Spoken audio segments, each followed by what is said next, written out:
Okay, welcome back, everybody. Oliver Morbid, hello, hello. I have been on it recently. What? No time to waste. Got here in the blink of an eye. Gotcha. Welcome in, everybody. Pixel, you're fine. The cat is crying because we got a little bit of a late start, so they got fed later than normal, but they already got fed. Please. Please. Either way, welcome back, everybody. How's everybody doing today? You're doing well. It is Friday. We have a huge list today, which is amazing. So thank you, everybody that suggested something this week. I actually had a few more added on, which I need to grab before the stream starts here. We had a really fun community day yesterday where we just hung out in Discord. I think we're going to start doing that more frequently, probably bi-weekly. Yeah.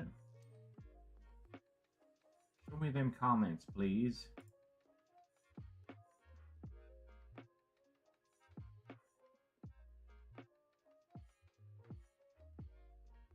Let me add these last few to the list.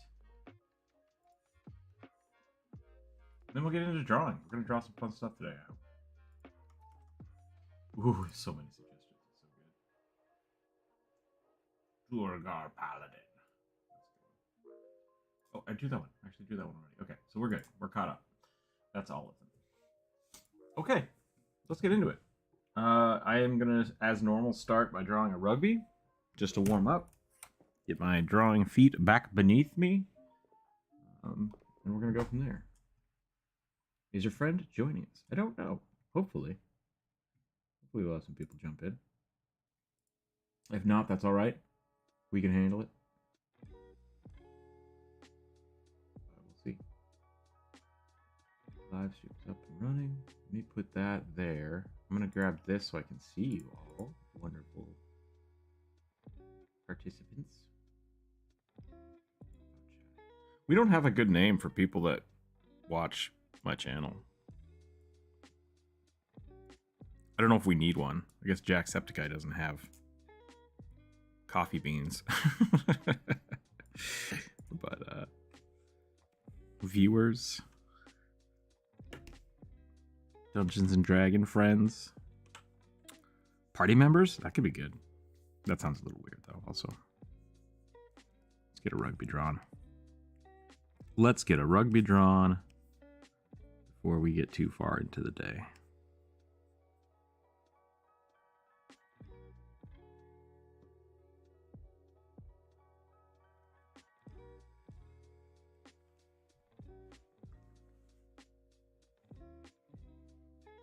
How was everybody's week? Hope it was well. It went well.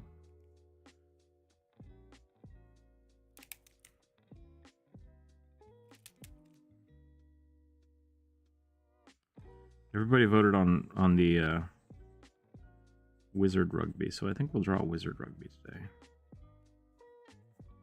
Should we give him a beard? That could be pretty funny.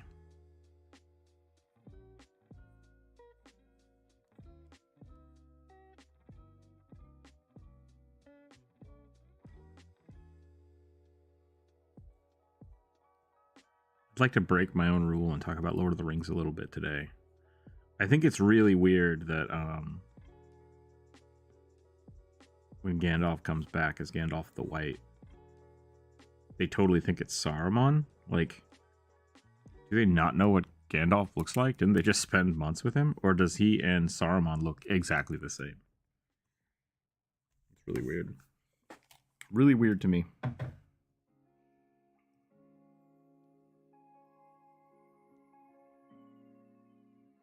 Oliver, did you already suggest one this week? I only asked because we have like 50, so if you already suggested one this week, I wouldn't do another one. Uthradrin Paladin. That's a good one. I still have all the suggestions from Monday to today. Yeah, they definitely look different, like, in the movies. And I assume in the books, because, like, but the only difference they talk about with Saruman is that he has, like, some darker hairs in his beard. But other than that, they don't really describe any of the characters. Maybe I think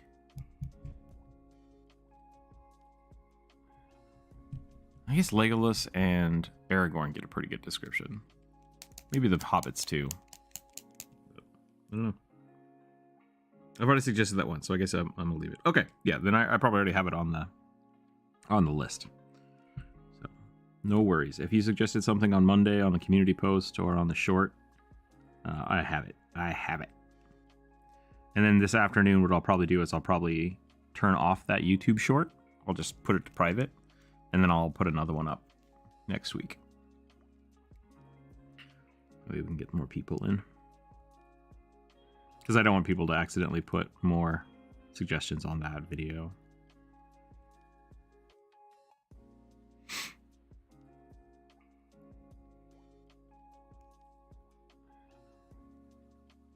Rugby the Grey.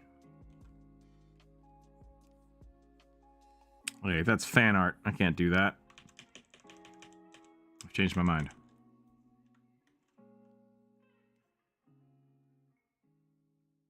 Oh yeah, the fire prints. That's right. Yeah, save it for next week. Save it for next week.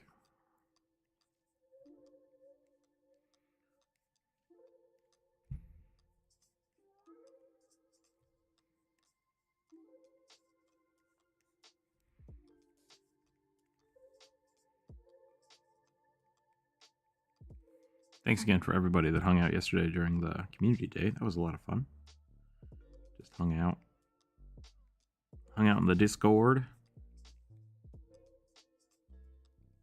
Which I think we're going to do that more. I really do like doing that. Kind of lets me listen to my own music. We can talk about things that maybe don't normally get talked about on the channel. Let people actually discuss and draw together. Saying hi before I run off for a bit. No problem, Bernie. Hello, hello. My week consists of me studying true crime cases. That's pretty good. That's a good way to spend your week. Alternatively, you could commission the Rookman for extra art. That's true. I am open for commissions. I just finished up one a day or two ago. I'm going to try to finish up another one this afternoon. Worked on the Snake Man a little bit more yesterday on Twitch. Snake Cowboy. Snake Cowboy. If only I had money. I know that feeling. I know that feeling. And I don't want people to stress out about it. So that's why we do the viewer suggestions, so people can get their stuff drawn and not have to worry about it.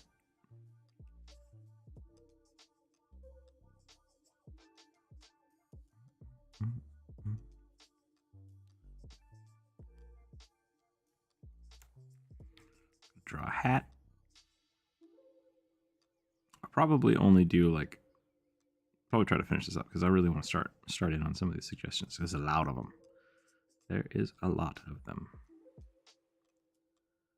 So many. I finished up the new video that was supposed to come out today, and by today I mean last week. And then I was editing it, and I realized, I was looking it over, and I missed some stuff. So it's 99% done, but I think we're going to release that this afternoon. It's not a normal release schedule, but I want to get it out.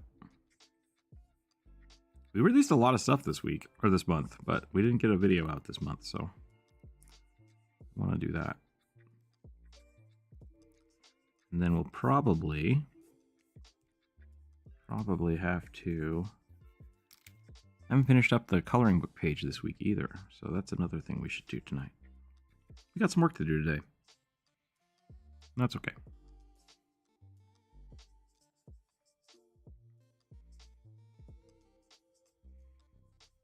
Rugdolph the Wise.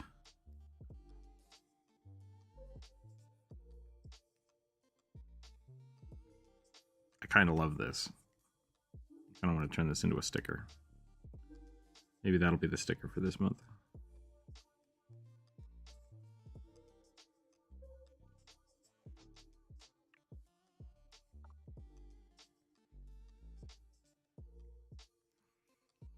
Or I could make this the coloring page. Would people want a rugby coloring page?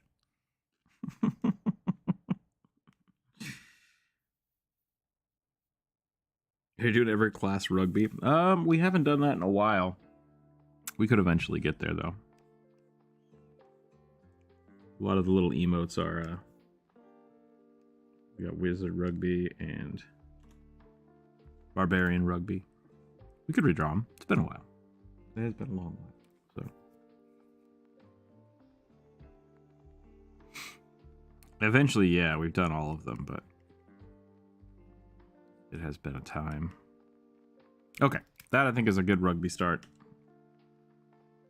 We're going to leave that there.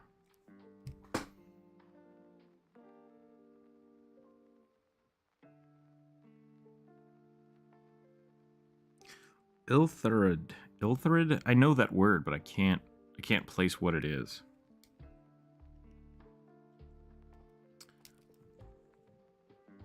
Let's get into it. Let's get on into it.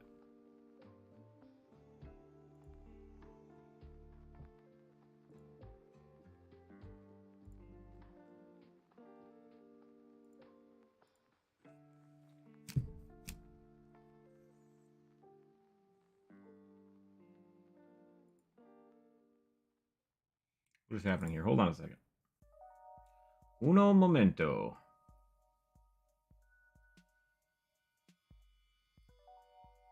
Uno momento.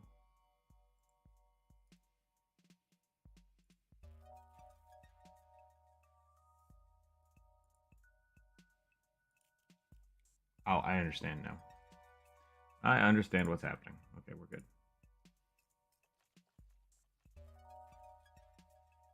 Close. We don't need that. Get out of here. Yeah. Okay. So I have 37. So I think we're going to roll a d20 and a d10. And if we roll a 38, we'll do number 1. And if we roll a 39 or 40, we'll just reroll. So that's the plan. They're like Paragon Illithids? Oh, yeah. The beefy boys with the like extra tentacles on their face. Oh, yeah. 18. 18. Elf Girl, Rogue Warlock, Pirate. Blind side shaved hair to cover a cut off ear. Interesting. Wait. Shaved hair? Side shaved hair to cover up an ear. Wouldn't you have the hair be longer on that side? I'm a little confused about that. But we can definitely draw an elf pirate. Elf pirate. WJ, hello, hello. Is Rugby small enough to carry on a shoulder or in a backpack? I think so. He's definitely a small creature. Will you sell rugby plushies? Absolutely. That is on my list of wants to do. I just have to get in contact with somebody on how to do that and do it. Because it's just money is the problem. I'm currently at very, very low capital for doing stuff like that. So it is something we could put on the Patreon. The Patreon levels, like if we want to put a goal for that, that could be something we do. But I'd have to figure out how much money we would need to do that first. Because right now, like the stickers, the Patreon is basically paying for stickers for the higher level Patreon members. And then power. They're paying the power bill. The power bill. So if that goes up, we can definitely do stuff like that, like plushies. What was the other one? We wanted to do like a rugby onesie. I thought that would be really funny. That would be really cool. I would love to do that. I know a seamstress. Want me to dig up her address? I mean, if they have like an online presence, that would be great, or an email. But like I said, it's a bunch of research for money that I don't have. So we'll find out. It's in the works, just not very quickly. Okay, pirate girl, pirate elf. I like we could do this. Okay, so we'll do something like that.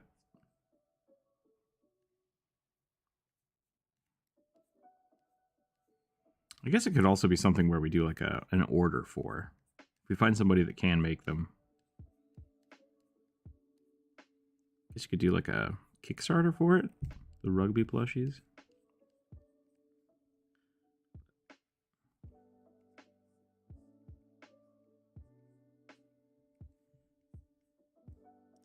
What kind of clothes should we have for a pirate?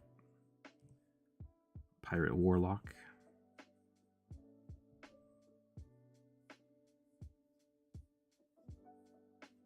I gave her the Karen haircut. I don't know if that's what I want to do. That's a little better. If you get it shaved on the side, it looks a little better.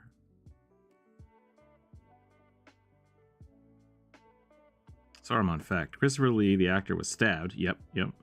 In the back during his work in espionage when Saruman was stabbed. He corrected on what the sound should make. Yeah.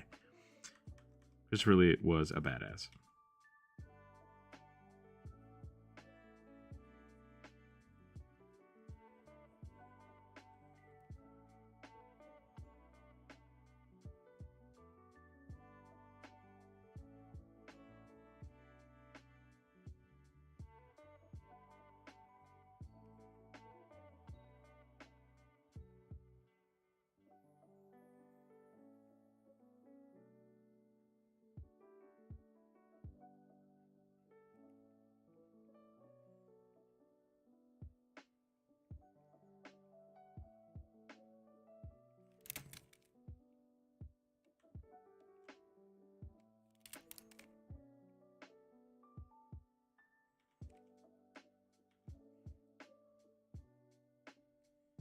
All right, what makes a good pirate? What makes a good pirate warlock? Big poofy shirt? The only pirate clothes I have in my head right now is like Miss Fortune's weird corset thing. And I don't think I want to do that. But maybe I do. I like the exposed shoulder idea, at least.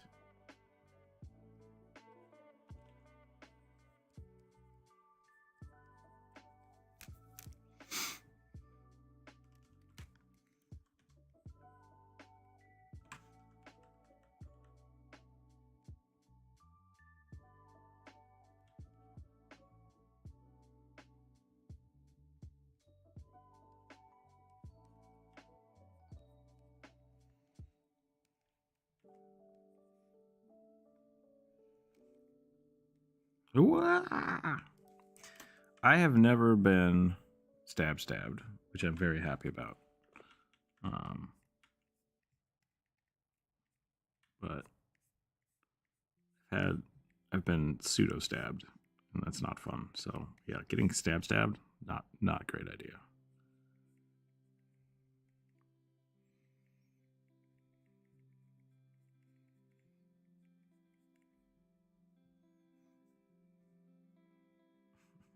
I have been stabbed. I'm sorry to hear that. No bueno.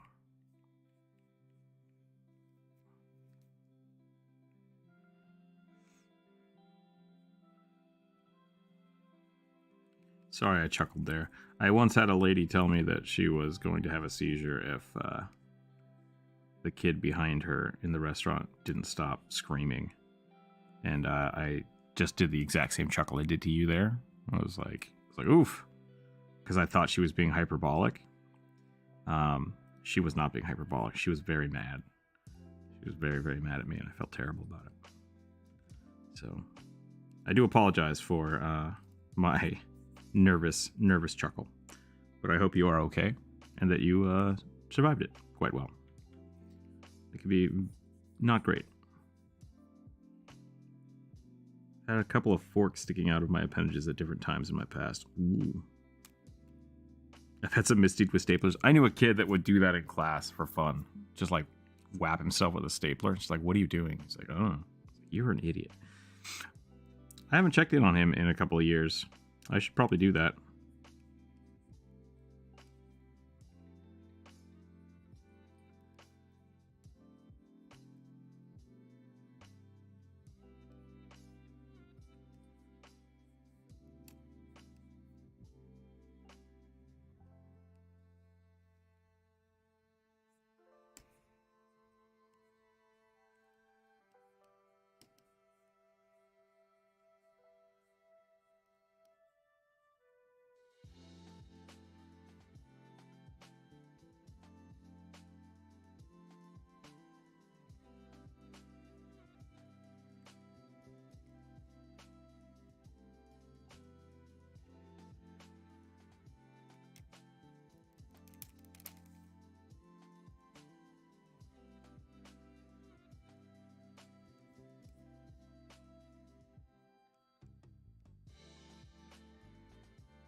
kind of want to give her a hat, but I feel like all pirates need hats.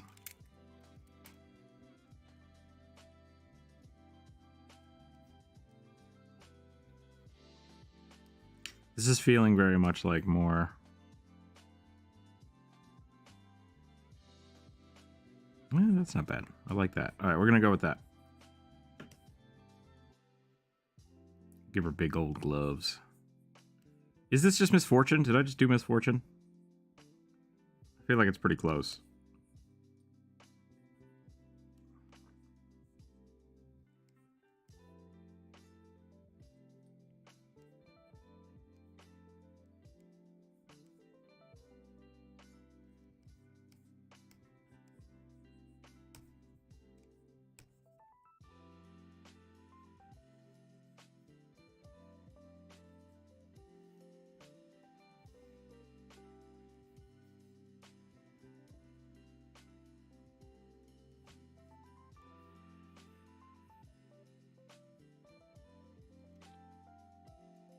There was an accident with a robber in the past, and I found him head on. Ooh.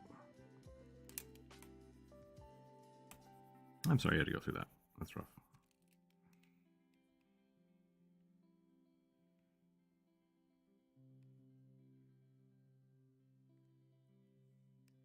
Good on you for being able to talk about it.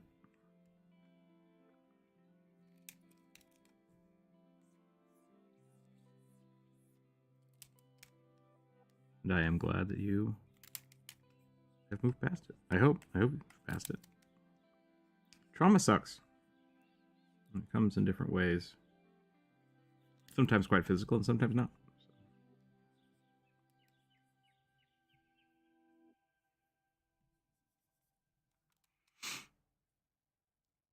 Ooh, yeah. Very scary. Very, very scary.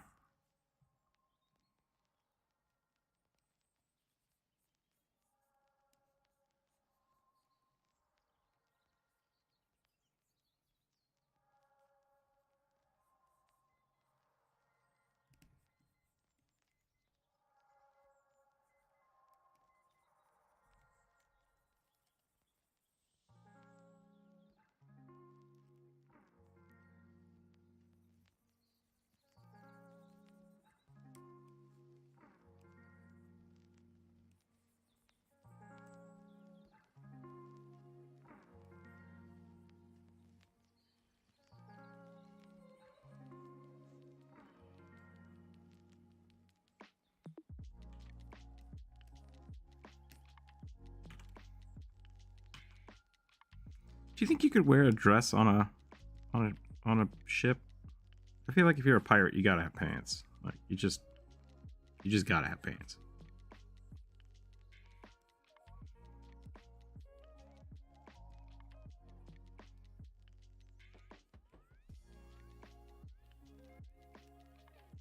Were kilts worn on ships?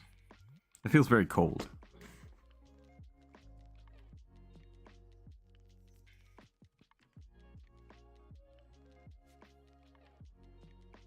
I think we're gonna leave that there. I think that's good. I think we're done with that one.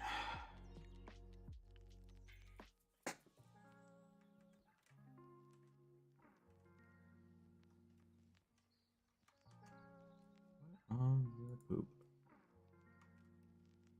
Okay, there we go. More dice. Here we go.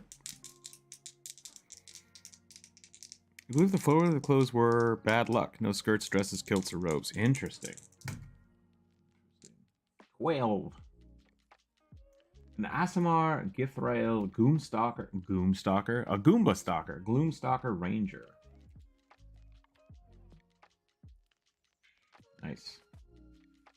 Githzerai. Alright. I haven't drawn one of them in a while. Gloomstalker, eh? Ooh, that's going to be interesting. We should go for a purple. I'm going to switch to a purple.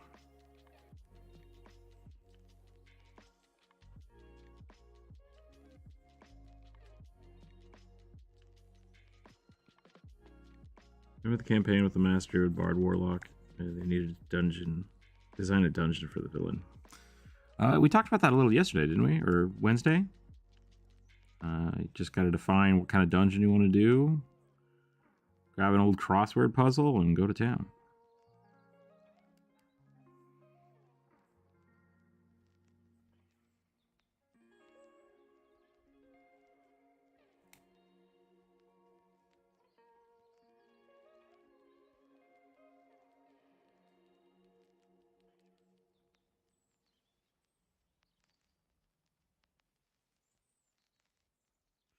What is the difference between the Gith Zerai and the Gith Yankee?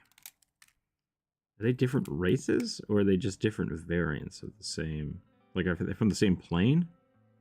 They might be the human and elf variants from a different plane.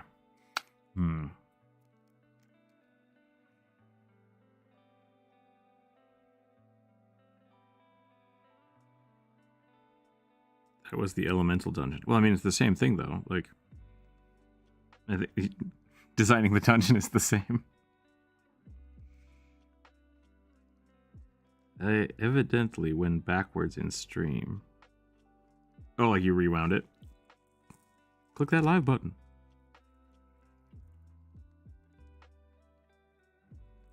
And you come up with enemy ideas. Yeah, I mean, that's the whole start.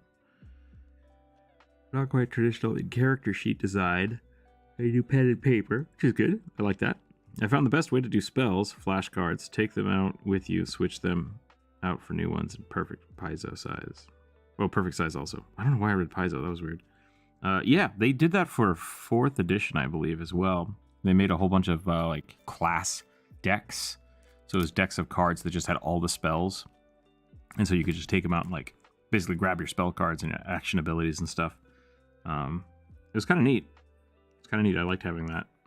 And that'd be something I've done for people in the past, like built those out. Just like, okay, here's your spell slots. Here's your abilities. Put them on like 3x5 cards. But you can definitely print them off. I've done that too for certain things. I like using physical items, so I'll generally like print off hero points. I'll physically give people hero points, so they can remember that they have them. People have like grit or spells, not spell slots, but like arcane points, whatever the hell they're called, sorcerer points. Bullets for a gunslinger. I'll give them a physical object like tokens or poker chips or something to that effect. It works really well. Dark elves and deep elves, Gith and Gith Z. Okay, cool. Yeah, that's kind of what I figured. What are we making? We are making a Aasimar Gith Zerai Gloomstalker.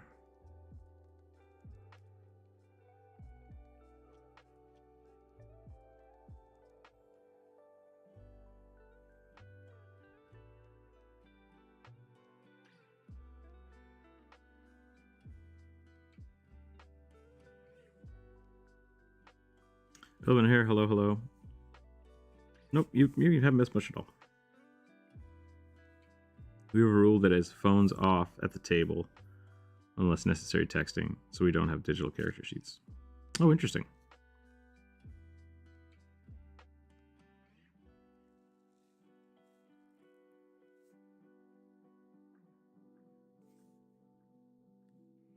I mean, if you're doing a thorn-filled dungeon, I would either use druids as enemies, or I would use like leshies and myconids, creeper vines. Creeper vines are a good enemy / trap because you don't really have to fight them. They can't really move very fast. Just ambush people.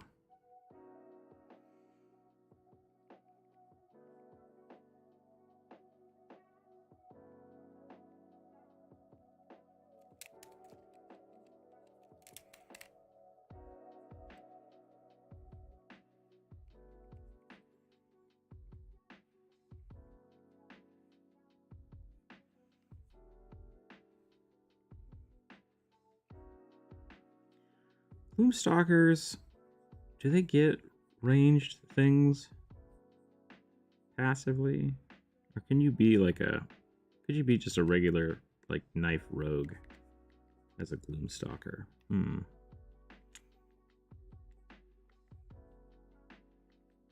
Probably be okay to do it that way.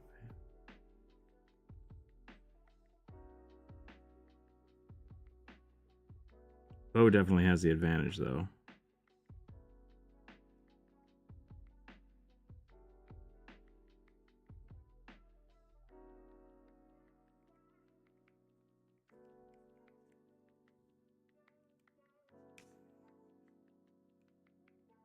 I'm gonna go like this.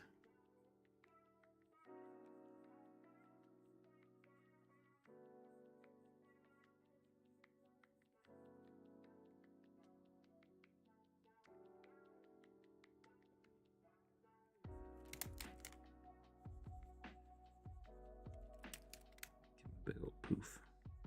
I guess if they hunt mind flayers, though, maybe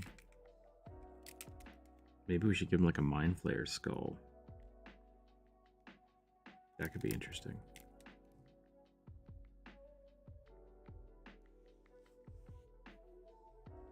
If phone's off, phone's on, people get distracted, things get a bit chaotic. Yeah, that's frustrating.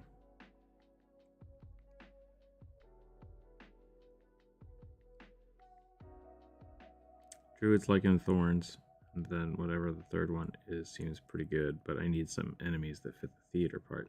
I mean, the theater part, that's non-sequential, I feel like. That's just theming, so any of the leshies you can flavor to be theater based. Myconids probably as well, unless you want like animated chairs or statues.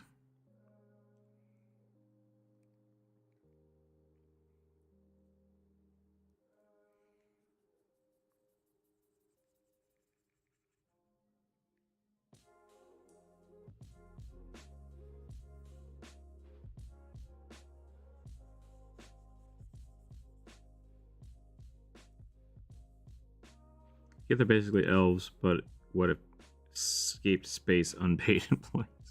Yeah, I mean, the Mind Flayers, I like the backstory of the Mind Flayers is bonkers, because like they had this huge empire that the gift basically destroyed, because, I mean, rightfully so, I think, but it's like a whole nother universe out there.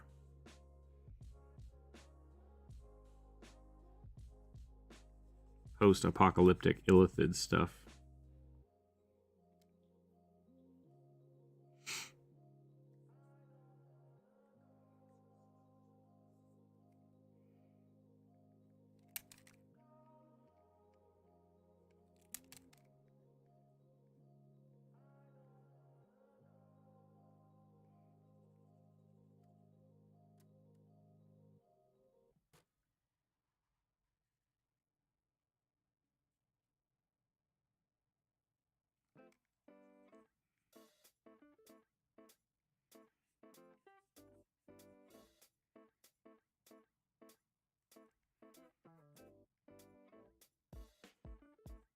I want to give him like a just wicked knife that doesn't make any sense.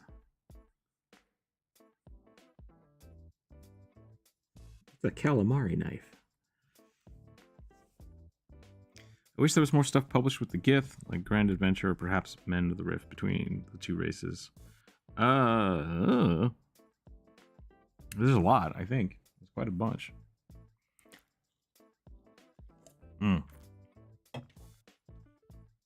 It seemed like an untapped resource of idea. I mean, they're going to be a bigger part of the new game, Baldur's Gate 3. So I'm sure they will release more content with them after the game comes out. If not, they would be missing out on a big chunk of, I don't want to say revenue, but like interest. A whole bunch of interest is just going to be on them pretty quick here.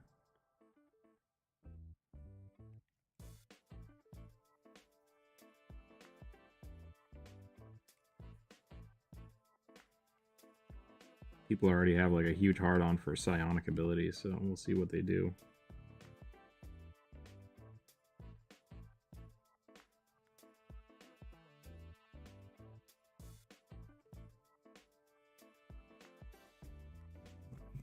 We shall see.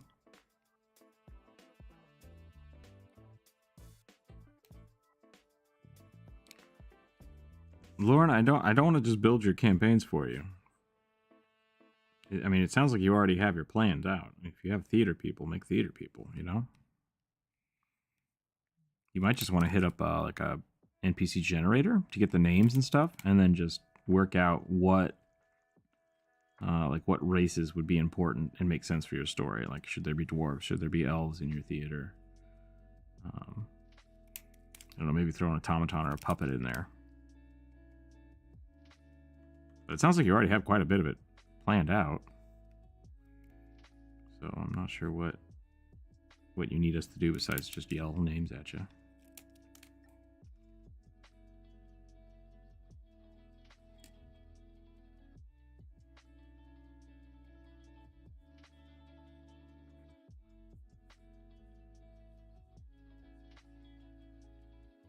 Essentially, how mind flayers reproduce is a bit weird. Yeah, they essentially just take over a body, right?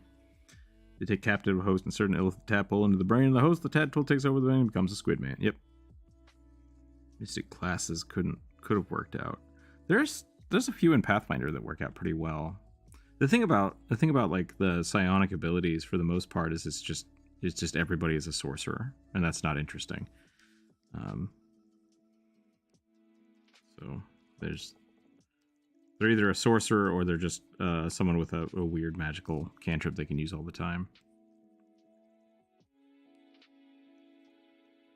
Which can be fun, and like it worked really well in 4th edition, but for 5th edition it's a little strange. This elbow is broken. I have broken this elbow. That's not good.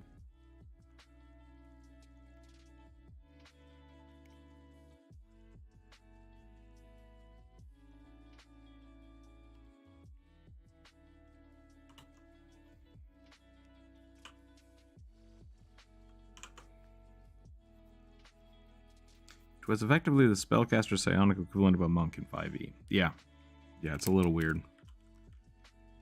Definitely there should be, like, I think the psionic abilities are fine. Like, telekinesis is really cool, but, like, they already have that. It's just mage hand. So, like, unless you make it really, really unique, we already have the rules for it, and it doesn't need to be a separate entity. Like, you could just fireball, but it's pyrokinesis, you know? And you can still use the same rules for spell casting. You know, you can use your psionic ability so many times per day, just like a spell slot. So, like, you can make psionic characters real easily in 5e, but people want it to be different, and it's like, well, it doesn't need to be though. So it's kind of like reinventing the wheel, and I think that's the pushback from WotC. Is just like, we don't want to remake how spell slots work for another class when we already have spell slots.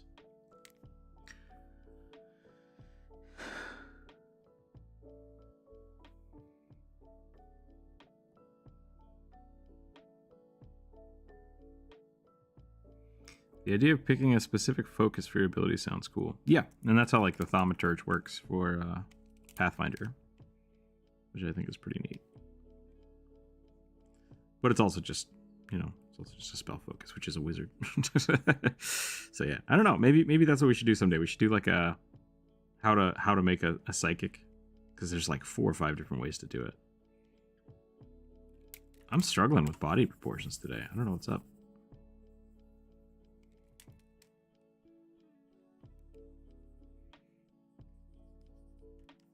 I'm gonna use the druid method. Just get real messy in here. And come back in and figure it out later. Do the silhouette first. It's a good method. It's a good method. What if you can get mage hand and telekinesis, but can modify them with incantations? Knock. I mean, yeah, those, like I said, those are all spells. So like that works. It works really well. If you wanted to build out a psionic character as like a sorcerer or a wizard, you can absolutely do it. You just find those spells you want to use and then flavor it the right way. I like the idea that basically like any force spell, cloud of knives, like you could definitely have that be a psionic ability. Just psionic blades flying everywhere.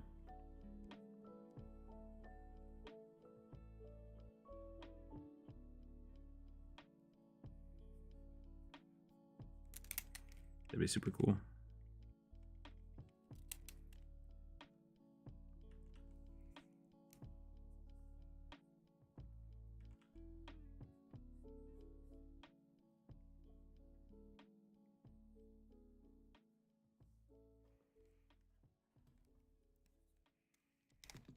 Commit to level 5, then I become even more powerful. My spells double in their damage, and I get wings. Yeah. You explode when you die? Why is that? Causes that. What not slots? People want non-slots for their psionics. It's the only way they will relent. Best bet is it drains casting, sacrifices a little vitality or brain blast. Yeah, I mean that's the thing. Like even if it was like I have psychic abilities, it's like you still are gonna have a stamina for it. But at the same time, like if it's something to the effect of, I mean, cantrips. That's what cantrips are, right? So I want to be able to cast Fireball 1,000 times a day. It's like, no. So I don't know. But like flame, what's it called? Pew. Wow, can't think today. There's a bunch of really good cantrips. Start off with the warlock. Make a psionic warlock. I'd be down for that. I guess the issue is people want them to reinvent the wheel for the spells. Yeah, and that could be interesting. And there could be a fun way to do that about wanting to, like a blood caster. I'm totally down for someone who uses hit points. So you basically have to stack Constitution and your spell slot stat. Or you could use Constitution straight up, which could be interesting as well. Constitution or Will or Int. But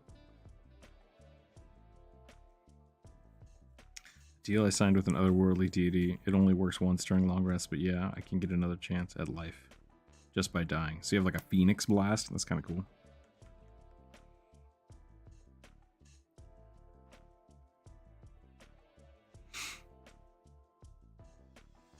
Pretty cool. All right, I think I'm going to stop on this one because I'm kind of struggling with it. Not really sure what else to do. Oh, okay. No, I got it. I got it now. I'm going to put this elbow up. We're going to give him that skull. I guess a skull from a Mind Flayer probably doesn't look very cool. It's just like weird teeth. They have jaws, though, do they? Maybe they don't. Maybe they have radula.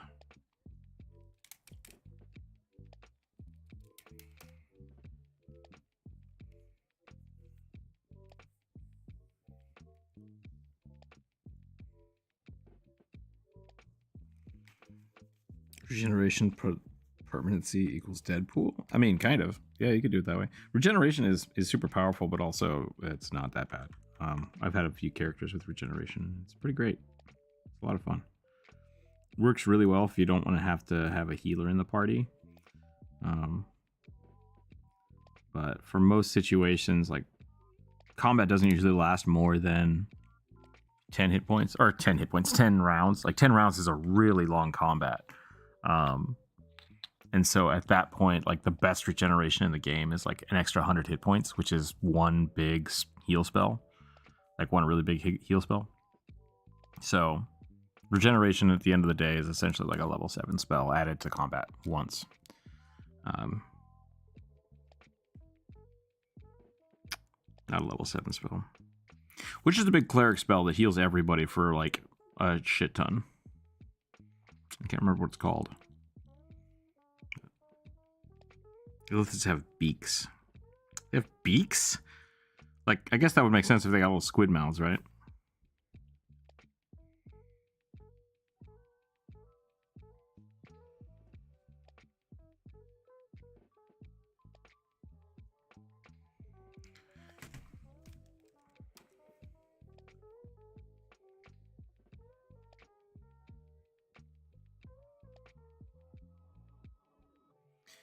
Yeah, Lauren, I don't know. That seems like a fine gimmick. I would do that. I mean, I think the gimmick is going to have to be them trying to solve that, right? So if it's just hiding, then you know, have a way for them to deal with the puppets. Like other octopuses, they have one hole that has teeth and a beak. Creepy. Permanency plus aura of vitality. Yeah. There used to be an old thing like that. Like Cosmic, I'm not sure if you're just trying to find a way to cheese the game with permanency, but like it's, like I said, it's pretty normal. I think the aura of vitality kind of thing would work really well for like a legendary item. Like that would make sense for me, right? And you're like not casting it on a person, but just like here's a cloak of vitality, and anyone within 10 feet of you gains temporary hit points. That could be really cool. That kind of thing. It'd be really powerful.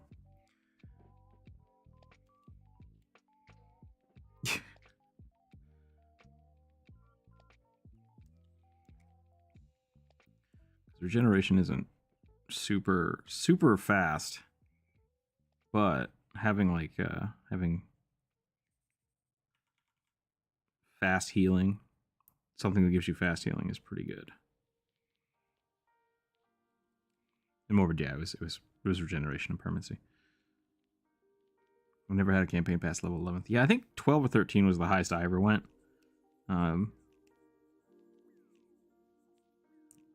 Once players start getting really powerful, it becomes a lot more of just like instant death versus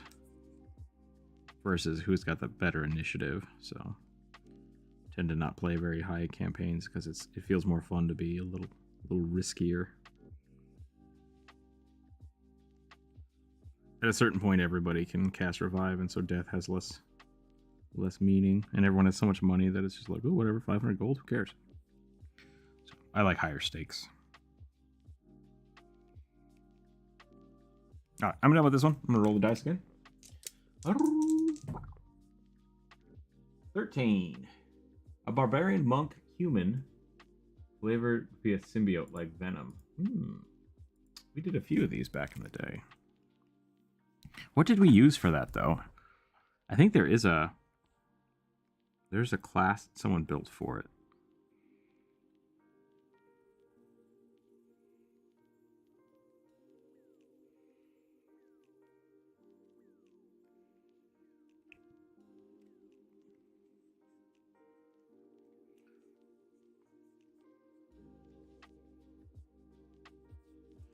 Puppets can only be damaged if they're attacked. Okay, yeah, so it sounds like you already have it pretty well set up then. Might be good to tell the players, like, give them a distinct cue so they know which one's which.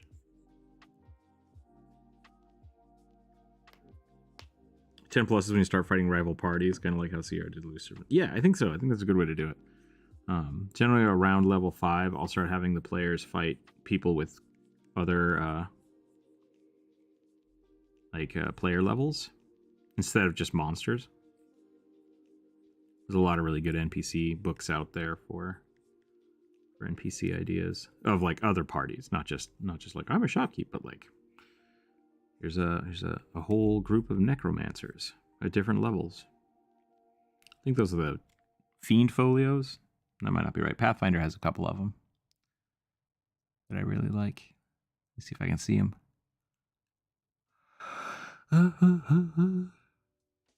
Something Codex. Enemy Codex. Fiend Codex. Went up monsters with player levels. Yeah, same thing. Same thing. That's what I'm talking about. Like I'll start having goblins, like an actual goblin necromancer or a goblin druid start flinging spells at him. But also doing that at like level 5.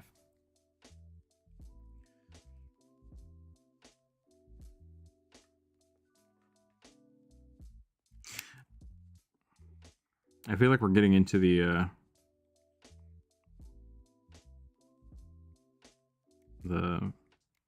meme zone of just trying to find the best spell to put with permanency, but like permanency is just how you craft permanent items. Like if you want to make a spell permanent, like there's no reason not to. And I think it's a great way to look at like dungeons, right? So players go into a dungeon that's been there for thousands of years and there's a magical trap. That magical trap has permanency. Same thing with like, oh, I'm casting corruption on this ground, which is what you're saying, like decaying touch. If if you cast that into an area, so anybody that steps into that area takes necrotic damage. That's what that is. I think that's perfect. So yeah, getting Divine Smite by a vengeful goblin hits different. Yeah, yeah, it does. Yeah, permanency is like it's not like a doesn't it is part of the game. It's part of the game. So yeah. The rules for it are just strange because it's meant specifically for crafting and long-term effects, not necessarily like I'm going to cast Cure Self permanent. It's like that's already a permanent spell. Like you don't lose the hit points. It doesn't repeat the spell effect. It just maintains the spell effect.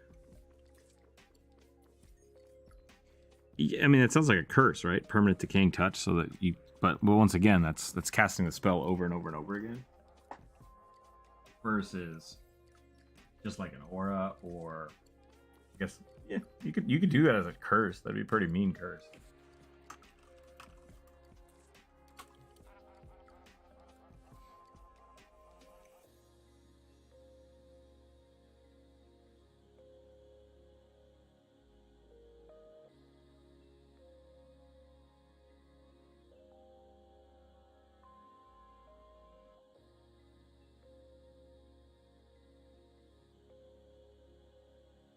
So the permanency would, it's a touch spell. One creature or object touch cause the advanced decay of rot in the creature. See, I would say that this would essentially, is it has a maximum of 10d6. So the permanency spell to me would not make it like you touch somebody and then they're permanently decaying forever. But it would make it so that you are permanently decaying anything you touch. Does that make sense? So like you'd put it on a dagger. The dagger would then have the decaying touch, a dagger of decaying touch. That's how the permanency spell is supposed to work. So it essentially,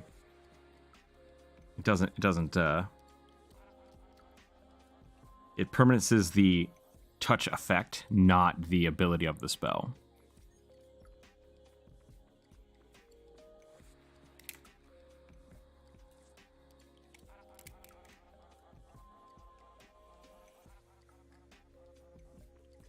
That's an interesting concept, though. I guess you're kind of right now that I'm thinking about it.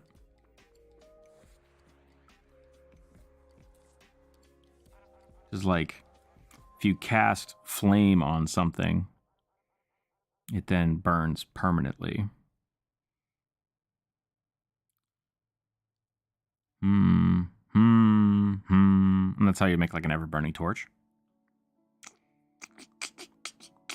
I think the permanency spell has a lot of intent to it.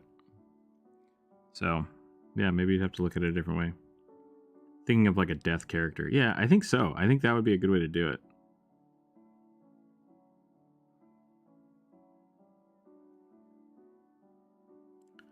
I don't like the chill touch cantrip. It does not chill damage, nor does it touch spell.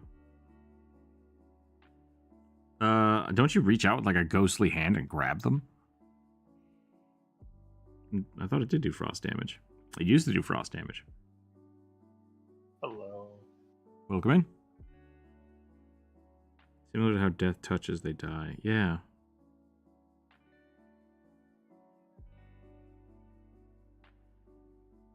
Yeah, I would say that with the permanency spell, you could basically curse somebody with that so that they just can't touch anything without causing necrotic damage. That would be pretty cool.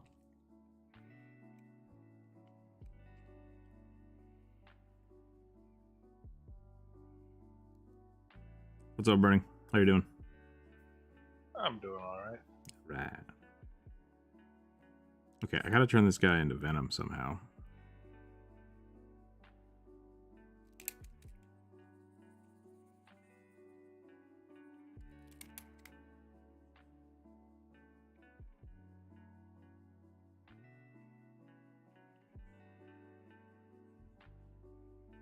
Death and Decay. It's necromancy damage and has a range of 120 feet. Chill touch? Yeah, it does. Is this necrotic damage? Yeah. Weird.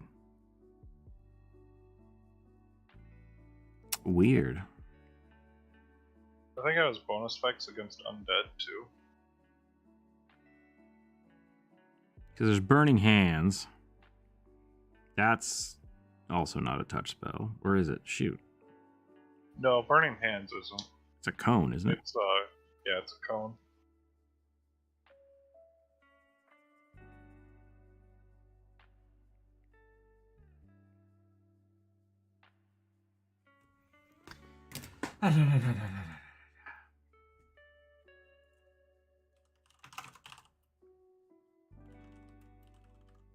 Oh, Chilling Grasp is the other one. That's what I'm thinking of.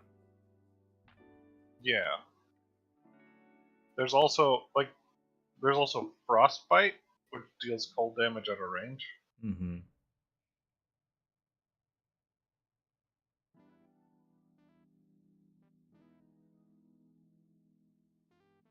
Interesting. Yeah, Chill Touch in Pathfinder is a touch spell, but it also does negative damage. So yeah.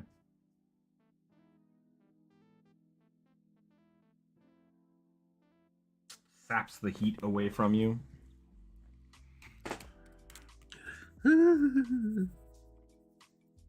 Spooky. Spooky.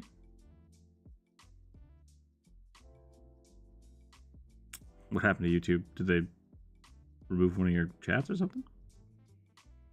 Like the worst Midas touch ever. Yeah, exactly. Corvus, how are you doing today? I'm alright.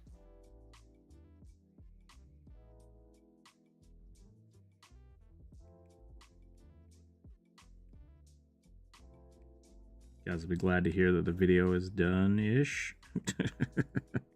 Nice. I finished it and I started watching it just to like make sure I did everything right, and I found some errors, so I'm gonna edit those and then I'll release it tonight after stream. How many suggestions do we have? 34. Oh boy. Yeah.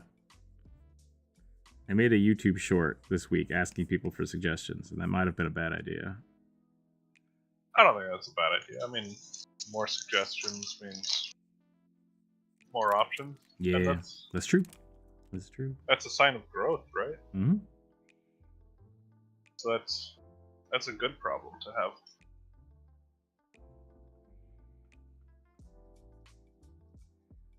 A bit cold.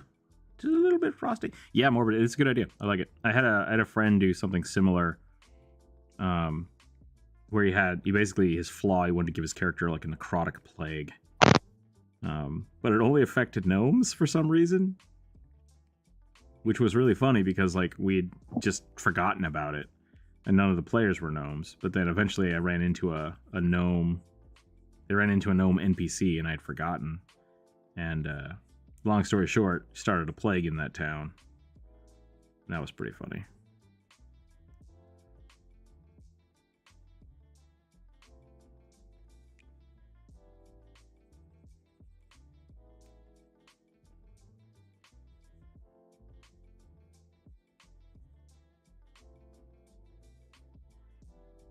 Personally, I always wanted to make a boxer with anime level signature attacks. It's a shame 5e doesn't really support this.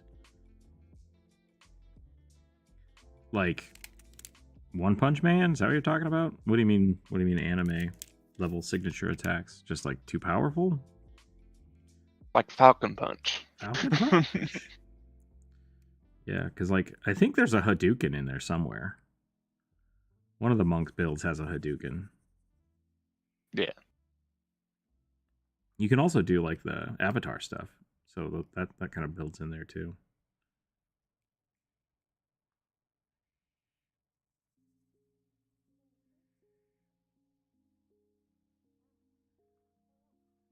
How can I put suggestions in stream normally? So we have the community post on Monday. I usually put that up, and then you can add to it, or you can suggest them in the live stream itself. So you can just suggest it's a one-sentence race class of the character.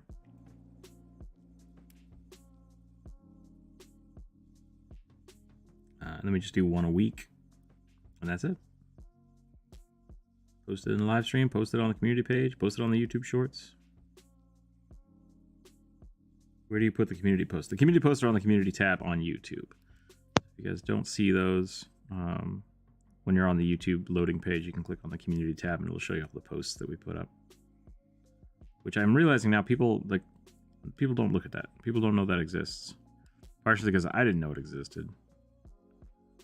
I don't really look at them either, so we might have to figure something out. But that. I don't think YouTube does a good job of pushing that. And I also think people hate the way YouTube has tried to push it. Yeah, they pushed it really hard a little while back. And people were like, this is garbage. And then they were like, we're going to get rid of that. And then people were like, whoa, whoa, whoa, don't get rid of it. And they're like, we're not getting rid of that. And it's like, okay, great, thanks. So it's the people's fault in this case. Yeah.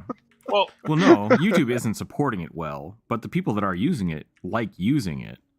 So it's kind of a, it's not viable. Like not people, they're not promoting it. They're not pushing it. And so it's kind of a, essentially, I have the same like 40 people that look at the community post every week. Like the numbers are really consistent. So the people that like using it, it's great for them, and it gets people to submit their characters. But people aren't like naturally finding it. They're not being like, oh, interesting, there's a post here. They're not getting informed that I'm posting things. People have to go searching for it. So I hope that cleared it up. I don't know. Joke side, I get your joke too. It's the people's fault. So, an air of truth.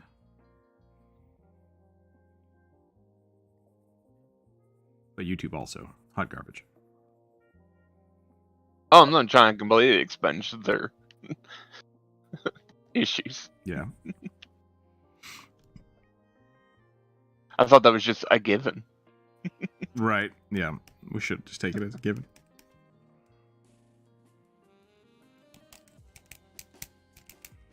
Where do I put the community? Where do you put? Yeah, okay. And then monks like JoJo barrage of blows. Yeah, you can do it. Absolutely, yeah. Flurry of blows and then just keep punching. Yeah, the astral self monk leans. Not leans, but can facilitate that type of fantasy if you want. Yeah, I totally forgot about the astral self monk, but yeah. Or the Eidolon Summoner, Cough Cough Jojo, if that's the way you want to do it. Yeah. And you got the hit points for it. Oh, yeah. The stream is now Rookzer0 and Co. What? Oh, yeah, because we got Burning and Cora's back in here. It's always been Rookzer0 and Co. It's the Discord and draw.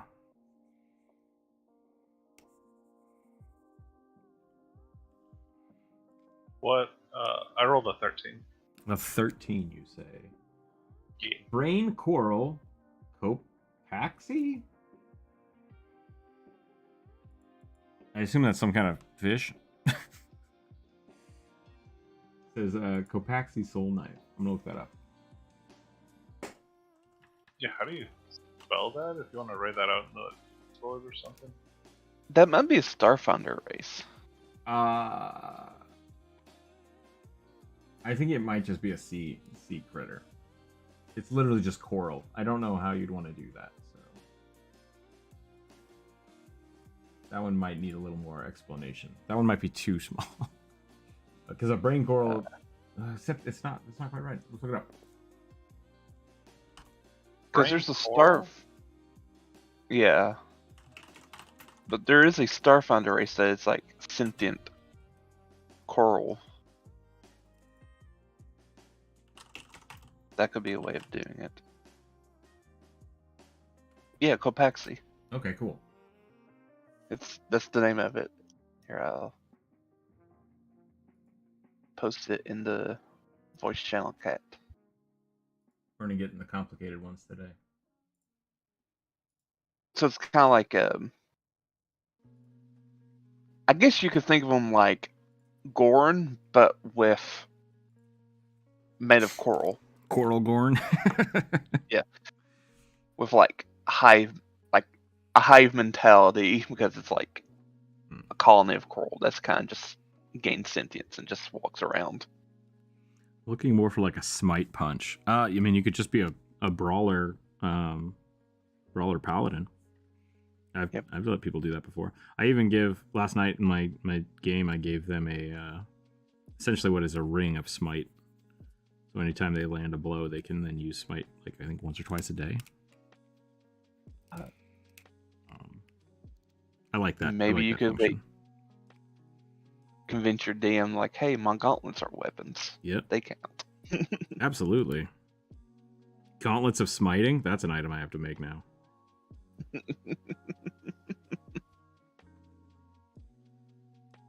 Finny might randomly have one of those in her shop here soon.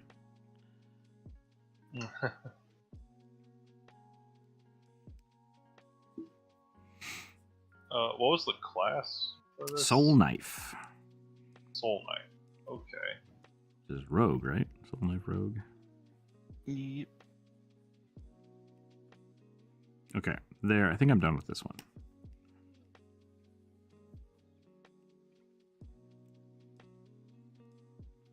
I can't remember what this was called, but it's like the Symbiote Barbarian.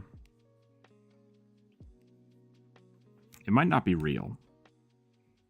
It might not be real. But the Eidolon Summoner would work for this too, so.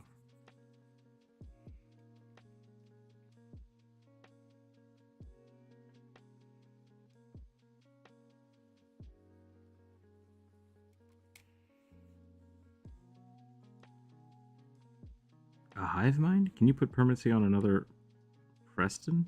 Another person? I don't know what you mean by that.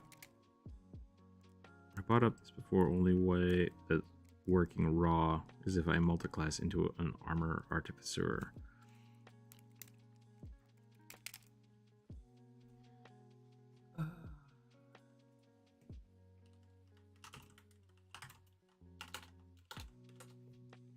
What's the stipulation stopping paladins from just punching, smiting people? Has to be a melee weapon. And unarmed attacks don't count as melee weapons. That's why I brought up the gauntlet thing. Yeah. Is there not a punch gauntlet in 5e? I was like, ask your DM for brass knuckles. Those are weapons.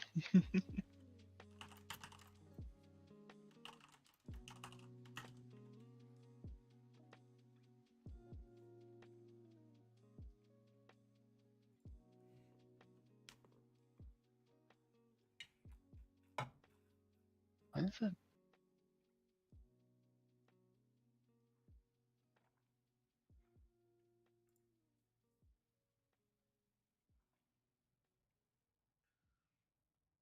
Unless there's someone in some adventure path I've not heard of, which is a possibility.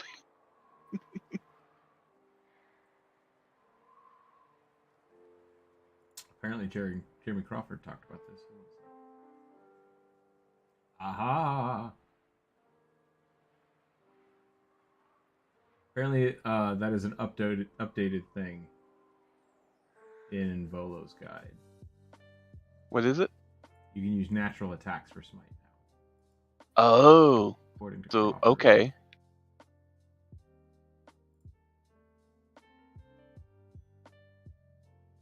Yeah. So they have updated. You can use natural weapons Okay. for smite, but it's in the addendums essentially.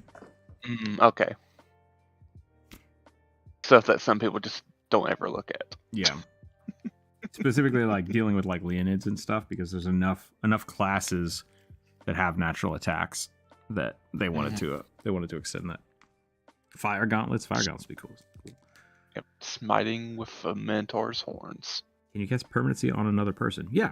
So permanency, once again, it's meant to affix and extend duration. So, if you're trying to do it aggressively, no, because it takes time. I think it takes like a week or something to make it permanent, and not just like here's an effect that's going to do something weird. But you'd have to look up the crafting rules for that. I guess if you kidnap somebody, you could probably do it to them. So that would be shitty and awful, but you can do it. One thing I struggle with is the picture the various spells look like. What does the Eldritch Blast look like? Anything you want. What does Toll the Dead look like? Yeah, both of those are ambiguously open. They're meant to be flavored to whatever your character is. So I don't think two of them would look the same. I Like, like if you want- flavoring. Can you use bunch permanency of with a spells. poison? So no, because permanency is Not meant. magic. Yeah, it's non-magical. Now, could you make like a dagger that's infinitely poisoned? Maybe. I mean, there's the venom tongue Yeah. daggers or whatever they're called. So here's what I want you to do. Anybody can do this if you want. Look up the venom tongue dagger or a similar like poison dagger and see what they have listed as the spell components for creation of the item. Most likely what it would be the permanency spell plus like envenom the spell plus like a snake tongue. And that's what I was saying with permanency is about intent. So permanency is a means for crafting items, but there's no like set rule for it. It is very much just, well, all crafting is like this. So like bat guano makes a fireball, right? So you can take something like bat guano and this rock, and now you have a bead of fireball when you craft it. So permanency is essentially only created so that people could have like, every day when I start the day, I cast, what's it called? Enhance ability on myself. So I get +3 int for the day. Can I just do that permanently? Yes, there's a 2,000 gold component cost for using the permanency spell, but you can do that. That's what it's for. It's essentially a stopgap for rules as written to say, I'm going to do this every day and make it permanent. There's a gold cost to it because it's such a high level spell, and that's it. Okay, Leaving these up to interpretation isn't good for me. I need to know what it actually is. Okay, I'm sorry. That's what it actually is based on your class, your character. So someone who is like a deity or a warlock of a water patron, their blast is maybe salt water. I mean, someone who's got a god of death is just going to be dark necrotic energy or smoke. Like it specifically doesn't have a one way to do it. Personally, I like Gunslinger Eldritch Blast. I like that too. I think that's really fun. You have a gunslinger and they're just like Eldritch Blast, but they're just shooting. It's like, yeah, that never runs out of bullets. It's a magical gun. It's really fun. I like that kind of stuff. Okay, I'm gonna roll again. Here we go. 18 plus 6 is 24. Minotaur, Path of the Storm Herald Barbarian, favoring fire damage. Ooh. It's a flame cow. Yep. It has the sandstorm around it. Oh, firestorm.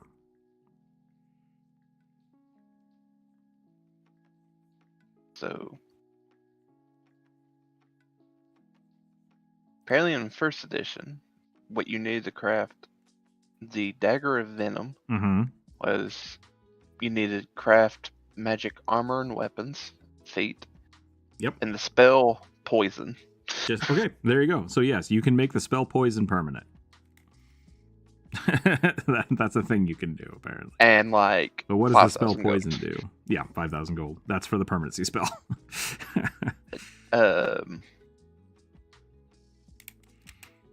You touch a target, they must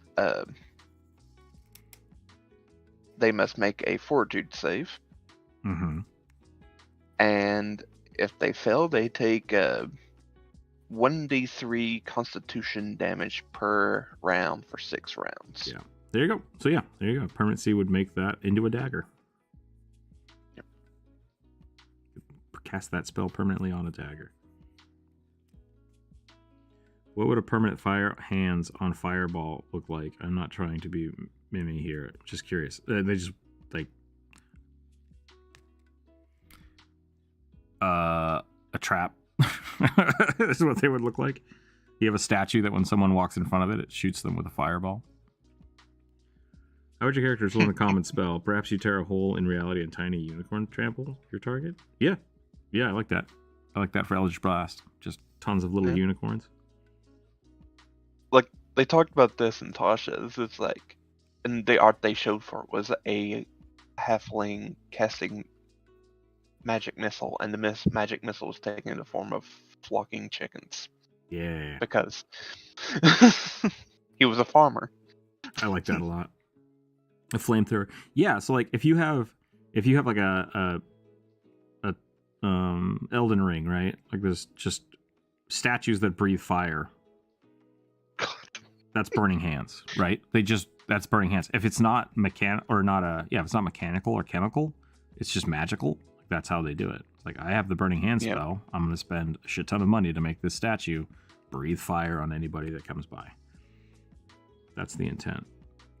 I hate those statues. I've died to them many times. Apparently there's some that like just spew ice as well. Oh, that would make sense, yeah. Like, this is not fun. Yeah, they're in one specific place. Yeah. We changed the color to blue. Literally what happened.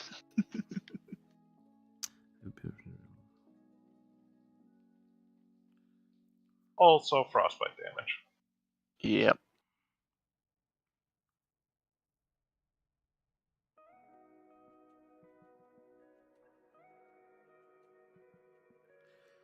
Yeah, Oliver. I mean, it's unfortunately like designed specifically so people can be imaginative with it. Because of Eldritch Blast is like Magic Missile, I let people flavor that however they want to. But Magic Missile has like very static sets of rules and like there are ways to do it. But it just says that it's force. Force hits the target.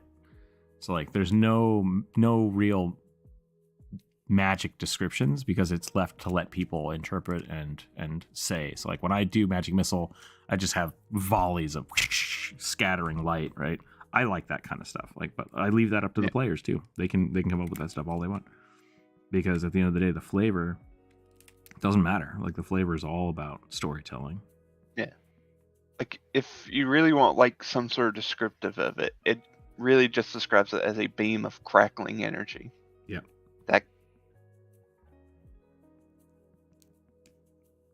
That's the only description for Eldritch Blast.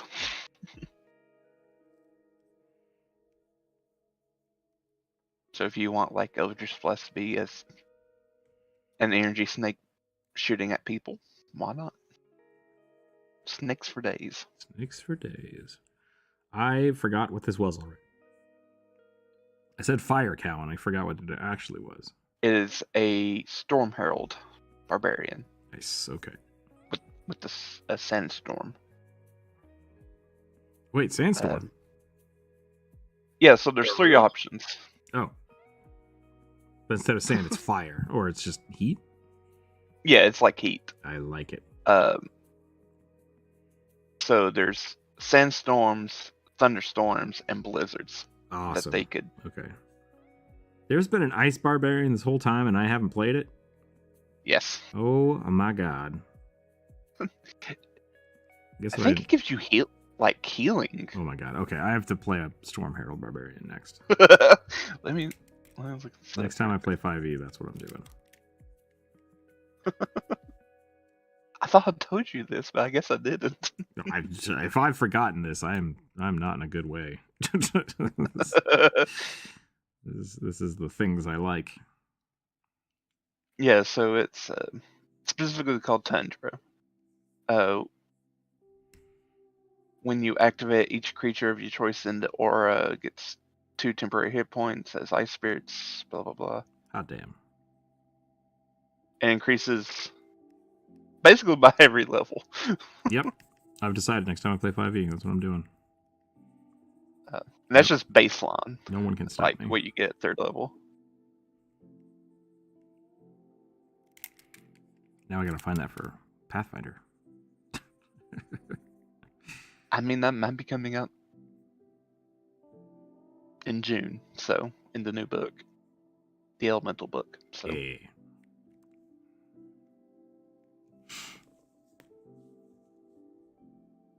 Okay. How many do we have now? 32. 60.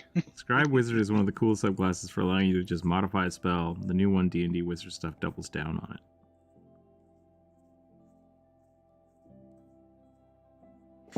What was the Ireball? The Book of Ireball is one of my favorite items in the game that I've ever made. It's a book of it's a spell book that only has one spell in it, and it allows you to actively cast Fireball once a day. But there's a very, very good chance that it just blows up when you use it, and anybody hit by the Fireball becomes hostile towards you because it incurs their ire. It was written by a goblin, and it was written improperly. And that's why I think it's funny, because they can modify the spell. But yeah, Scribe Wizard, like, just changing... I guess the McElroys did that too. They had an item that would change one letter of a spell, and then the DM gets to decide what that spell does. Why not have Team Titan Raven-style beams? Yeah. A little experimenting with magic. I wonder if there's a way to make Azog the Defiler in D&D, presumably an albino orc. Goliath Barbarian? Azog sounds familiar. Is that from Magic? Or is that from... The Hobbit. Oh, gotcha. The pale orc astride the white wog. That wasn't actually in the book, right? I don't know. I don't Never read The Hobbit. Yeah, I've read that book many times, and I don't remember a specific orc. He's the one who killed Thorin's grandpa. Ah.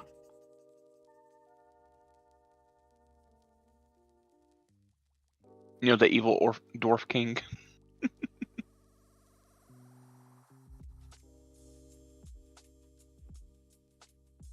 The one cool character that wasn't actually in the book.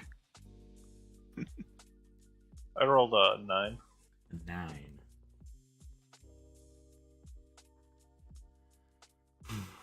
Red Dragon Barbarian. Oh, sorry. Red Dragon Barbarian Warlock. Solon Red Dragon Barbarian? Multi-class who uses a mechanical arm to consume spirits beyond the grave? Okay, that's some flavor I don't understand. Yeah, Red Dragon Barbarian Warlock with a mechanical arm. Elder Smite. Dragon Punch. Wait, didn't I already draw a Flame Minotaur the other day? Is it the same character? No. You drew a flame... It was a Frit. Yeah. Yeah, a Frit bugbear. That's right. I was thinking about doing the bone thing again, and I was like, no, I just did that. What am I talking about?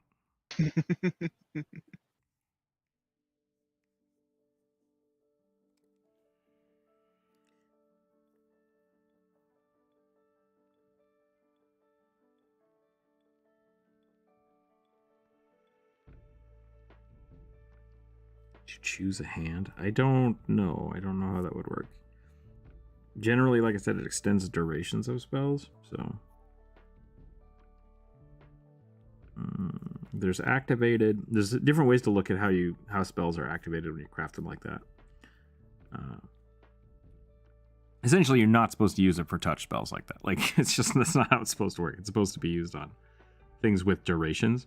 And I would say healing doesn't have a duration, so it just doesn't work. Yeah.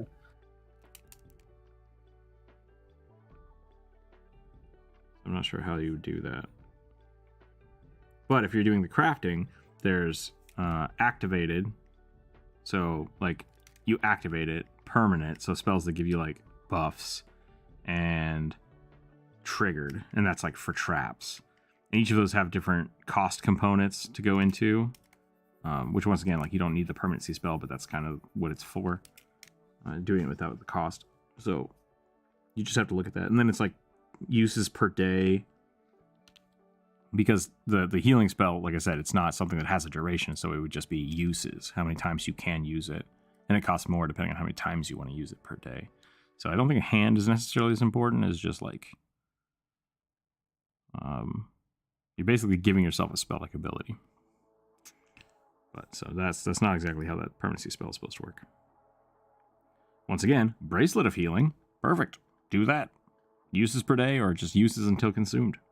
Consumables, that was the other one. Like wands have consumable amounts. Yeah. Just has 50 charges. And then it's done. True, it'd still be a cool character concept. I guess so, yeah. I just but that's essentially what the healing spells are anyways, so.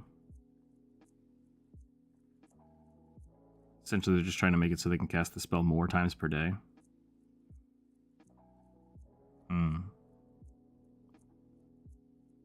Yeah, use a wand. I don't know. Bri, hello, welcome in. Should I tell my DM my full intentions with our campaign? Within our campaign? What? That's an interesting question, Oliver. I'm not sure what you mean by that. Your DM should know what you're doing, otherwise, how are they going to get you there, you know? Like, are they going to just have to guess what your party wants to do, or... Yeah. You always want to make sure that they're in the loop so they can facilitate the story. Your DM isn't your enemy. Yeah. You don't have to keep secrets from them. Yep. I mean, they're your enemy whenever you're rolling for combat and stuff like that. But they're definitely trying to kill you, but they're also trying to have you tell a really cool story. Yeah. Is this the thick goblin femboy drawing channel? I don't think so. Maybe it is. Would attaching a concentration spell to a weapon be for a barbarian work? That's an interesting idea. You could, like, rules is written? No. But at the same time, what you would do is, instead of having it be a concentration spell, you would just have the effect of the spell be on the weapon. So, like, whenever the person is wielding the weapon, the effect is active on that person. That's what I would do for it. That's how I would word it. So if, like, it gives them extra strength or it gives them temporary hit points, like, it activates when they wield the weapon. And then you just have to kind of fiddle with it depending on the spell. Morbid monks with... Wait. So, I just read your name and a woman. Morbid Sniper says, a woman monk with her left arm covered in arm bracelets with all different types of magic. I think that's pretty cool. That's essentially what my alchemist is. So she has just a ton of rings on. And then the way I rule it is you can basically switch between the rings as an action. So you can't just, like, you have 10 rings. You can't just cast all of them one after another. You have to you can have 2 of them active at a time. And then you have to, like, spend the focus to switch to a different ring so it takes a turn, and then you can use whatever magical ring that is. Just like re-equipping an item. Doesn't quite work for, like, attuned spells, but it works for, like, little cantrips and stuff. It feels pretty balanced. I'd like to keep my character's intentions subdued for now until the appropriate time arises for me to enact my plans. See, that's a little worrisome. Like, is the plans against the players or the DM? Because if all you're trying to do is outsmart the DM, you're in for a world of hurt. Like, that's just not gonna end well in most situations. So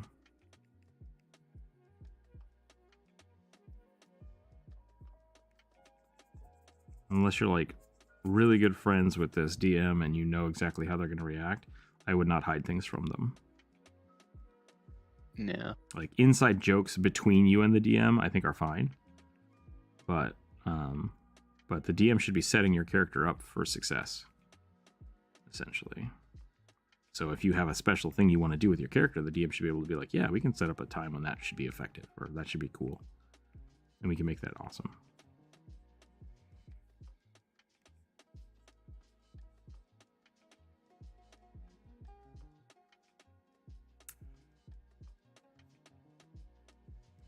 Who's being drawn on the right? I think Burning is drawing a dragon with a arm?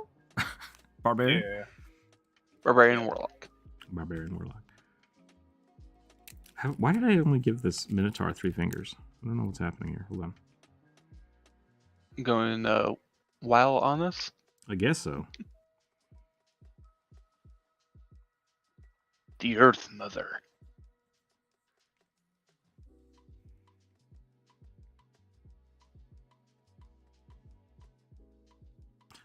The new patch is coming out next week. This week, maybe this weekend, and probably Tuesday. And my friend's like, "So are we playing?" And I'm like, "I guess. I don't know. I haven't resubscribed." And he's like, "Me neither." So we're both kind of on the fence. I was like, maybe not. Maybe not this time. All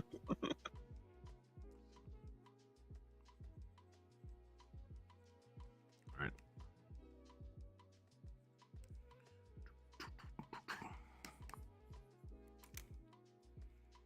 I'm thinking haste, spirit guardians, or tense transformation. Yeah. So those, like I said, as long as they're holding the weapon, I think it would be active, or at least as an activatable spell. And then the concentration would just be holding the weapon. So if they lose the weapon or put the weapon down, the spell ends. That would be what I would do.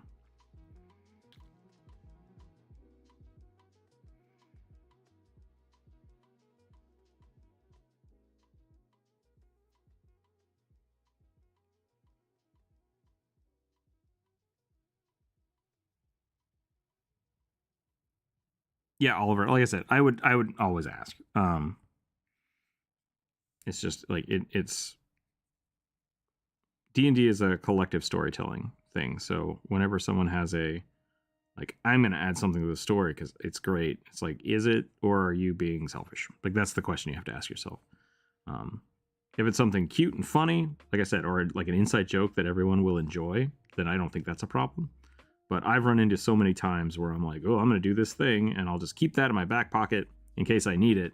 It always adds contention. Between other players, between the DM. You definitely don't have to tell the other players your stuff, for sure. But like the DM should know what you're doing, because then if they don't want to screw up your plan either, like they want to make sure you're in a place where the plan will go off without a hitch, right? So the DM should be your friend. Should always be your friend in situations. And I'm actually to the point where I've stopped liking players hiding things from each other. And there are some people that don't like having meta narratives, don't like knowing. It's like, if your character has secrets, keep them. I want to find them organically. It's like, that's great. But at the same time, like, this player is doing something and the DM has to deal with it. It's like, I just want everyone to be on the same page so we're all enjoying the same story, but your characters don't know, and they have to understand how they can keep that separate. And if they can't, don't do it. But if they can, it can make the story really fun. And that's how Critical Role works. Like, pretty much everybody knows what everyone else is doing and everybody else has, and then you have to play the game differently. I'm rolling again. I'm done with this fiery boy. 21. Lizard folk, Cuban alligator. All right. Berserker with a two-handed war pick and scale mail armor. See what I did there? I don't see. Is there a Is there a pun Scales. there? Scale on scales? Yep. That seems fine. Not me. I mean, people wear leather armor all the time. That's skin on skin. I don't think there'd be a problem with a lizard folk wearing scale mails. Especially with how lizard folk are portrayed, like they're gonna like use whatever resources they have next to them. Yeah. That means their cousin Joe? So be it. Think about your GM as a creative console prompt. Not like ChatGPT, okay. Without proper input, how does the GM properly to deal with your shenanigans? Exactly, yeah. I have a question about class and race. Hit me. Can a lizard folk wear a dragonborn leather armor? I mean, you could. People probably wouldn't be happy about it. But like gnolls make bones, weapons, and armor out of other gnolls. Like, so that's cool for gnolls. I was gonna say, I don't think a lizard folk would really have any qualms about wearing any kind of leather armor. Yeah, they have an ability that just lets them craft weapons out of. I think it just says enemies. So I don't think it's descriptive, or I don't think it's descriptive enough to warrant worrying about it. Yeah.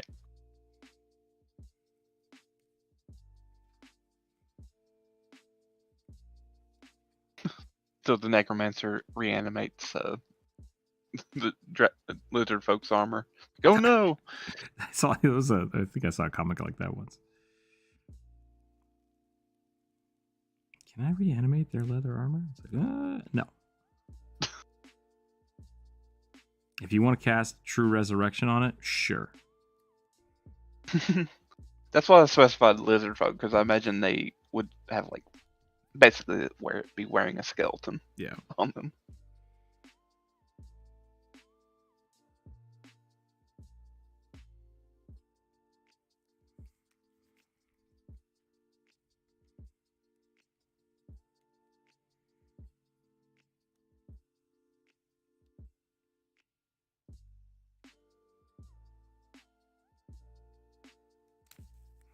Yeah, Oliver, I think that's a good thing to ask. So, lizard folk is the true murder hobo race. That's one way to look at it. I don't know if they have to be a murder hobo. They just don't care about. Everything is materials when they're dead. Yep. Everything is crafting materials. Well, yeah, it's dead. It's not using it. Yep. Or if you wanted to put a different spin, they're honoring the thing that they killed by wearing it. Yep. This is my dwarven hatchet, made out of freshly slain dwarves. I shall use it to battle the orcs. Yeah, exactly. Like dwarves who wanted to do.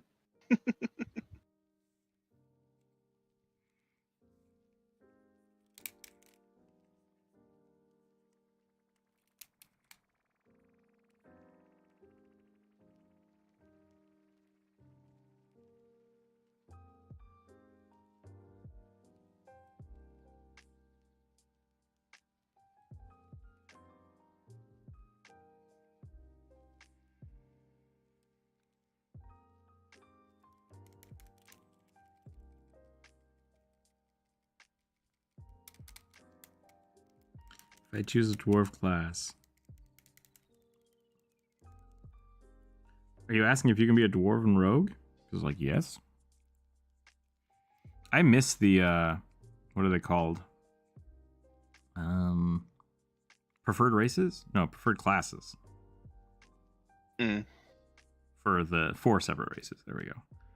That's what it was. So, like, dwarves would get bonuses for being, fighters or clerics that are different than humans would from being fighters or clerics.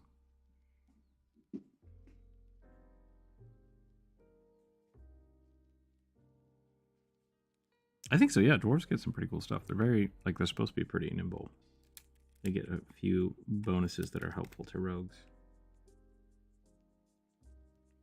Dexterous fingers. Crafting stuff. Yeah, that used to be a pretty fun one. Like goblins would get bonuses for being alchemists or crafters.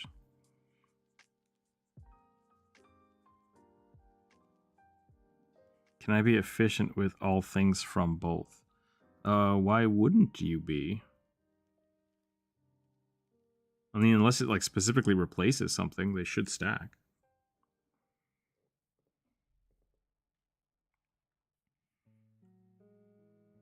I can't remember what this was supposed to be specifically. War pick. It's supposed to have a war pick. Ruffian rogue.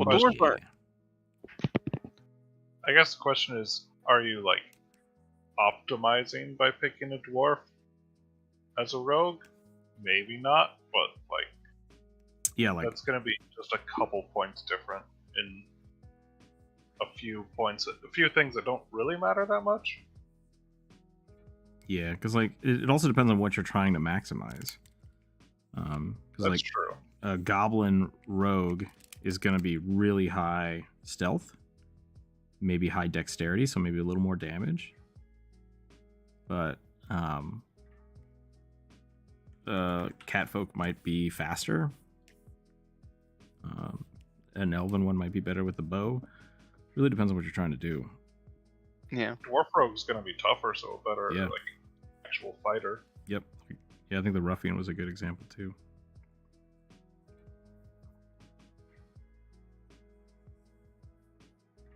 So yeah, absolutely, dwarf is a good rogue race.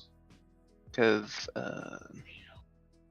if we're going 5th edition, I think it's the mountain dwarves that give you medium armor proficiency. Yeah, that's pretty cool.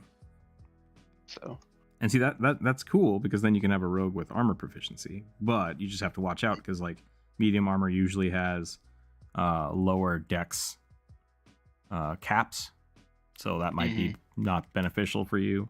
Like heavy armor, yeah. Basically you disadvantage on stealth all the time, so it's like, well, that's not good for, if you're trying to be a stealthy rogue. But if you're just if you're trying to be like a ruffian, then you don't care about stealth and you're just there for the sneak attack. All you have to do is get advantage on stuff and you're good to go. Yeah. Or you can get quiet, and it no longer gives you disadvantage on stealth. Yep, you can eventually get a medium armor with quiet. That's a great idea.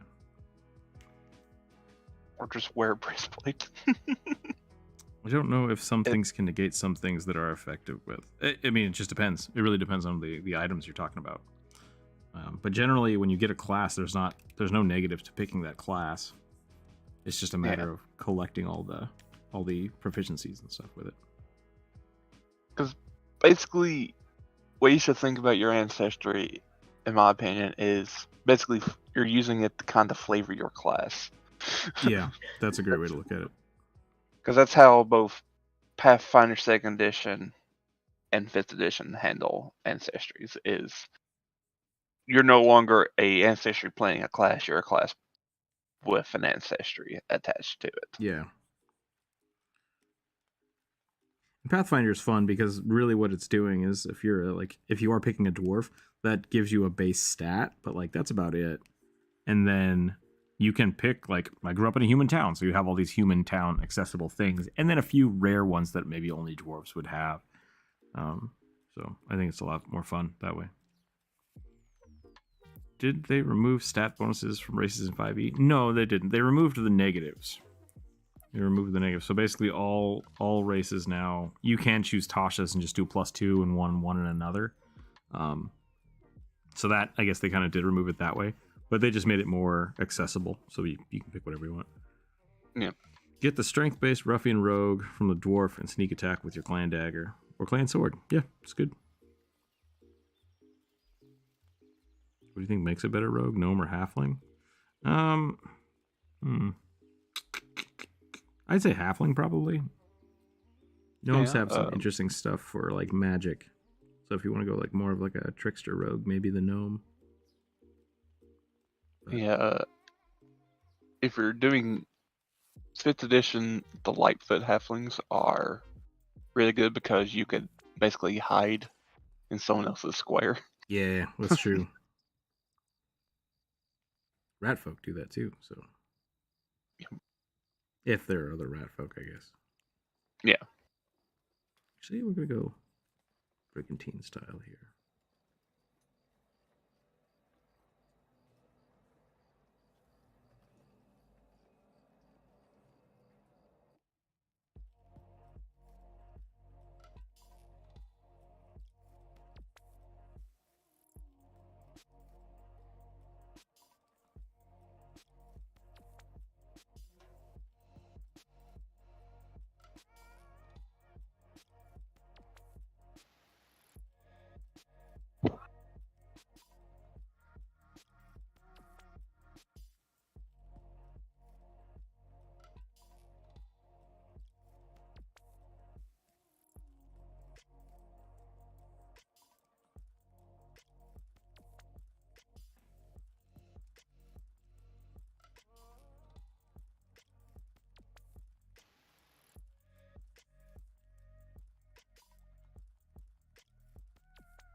You're scolded by everyone in the tavern? What? Where did that come from? Oh, the orcs, humans, and elves invaded and pushed the dragonborn to the north, so I shall take back our rightful lands. I'm a little confused by that one. I wish we had some online video material talking more about races and how to flavor them. like the Kitsune and known races. I can't tell if that's just a jab at me or sarcasm. Maybe it's a suggestion. Do more. Do more. Yeah, just do more. Kind of neutral on the topic. I get why they're trying to do, but narratively, Minotaurs and Gnomes should never be able to arm wrestle on equal grounds.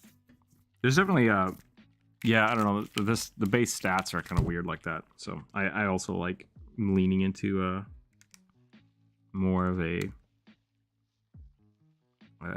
thematic-based comparison. Like, should a gnome with 18 strength be able to do something of similar to a Minotaur with 18 strength? I think it should be based on their size as well. Like, that's the component I think that's missing from it. But it's a lot more math to figure that stuff out, because then you have to figure out, like, base weight carrying capacity and stuff like that. So,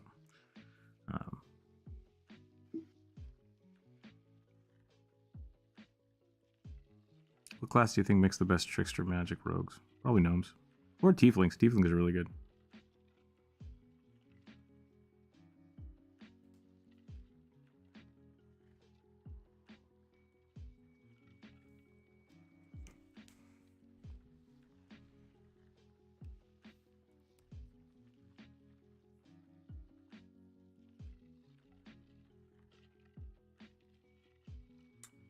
Got too many scales. I don't know what to do here.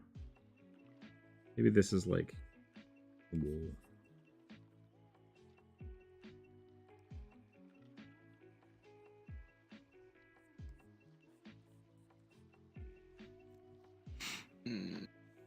What up?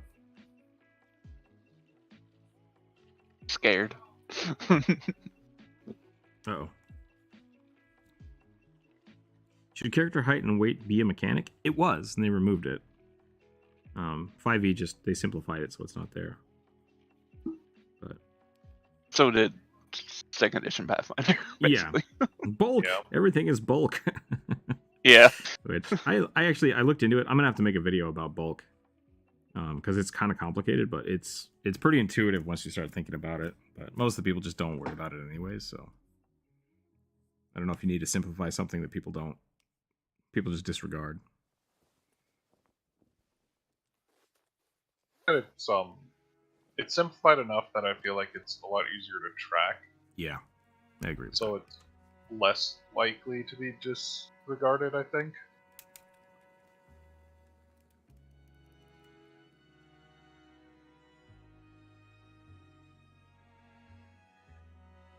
I've heard people say the Dragonborn are the worst and stupidest race, and it hurts because it's my favorite.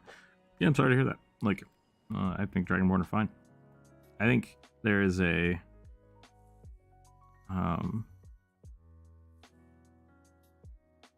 I like Dragonborns with tails and wings and stuff like that. Like, I think it's...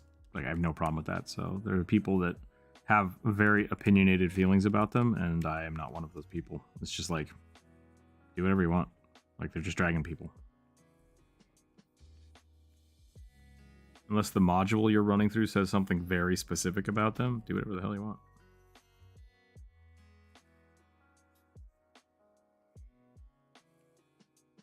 I think I'm done with this lizard boy here. I think I'm done with this dragon boy.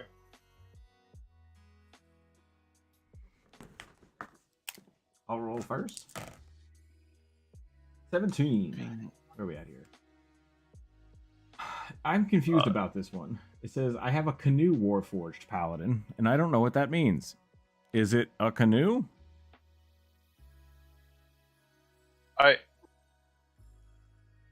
I would assume, going off the old idea that warforged are objects that were turned into autonomous beings to fight. So it was a canoe that was turned into a paladin. Okay. The other option on here, because there are two, and that usually breaks the rules, but I'll pick one. It says the Copper Autognome Monk. Both have a picture in the community tab. Not be disappointed. Hope you like one. Okay, I'm gonna do the Autognome. I think that sounds fun. Because I don't know what a canoe warforged is. I rolled a 23. 23. A reborn spirit bard. Basically an undead Kurt Cobain meets Frankenstein's monster.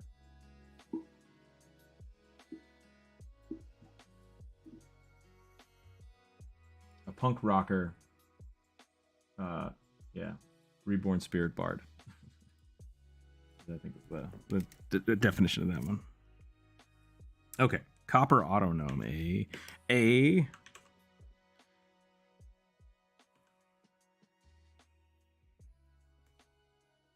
pano. I don't know what that is either. I heard it said canoe. It said canoe, like the boat.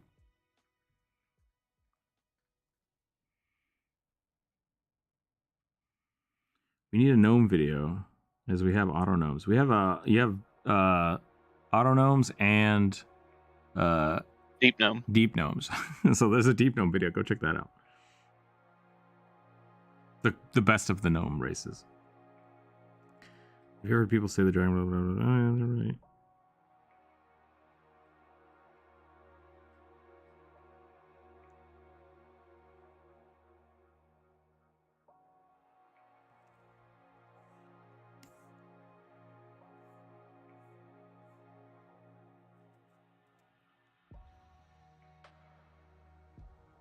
I like Dragonborn with the tails.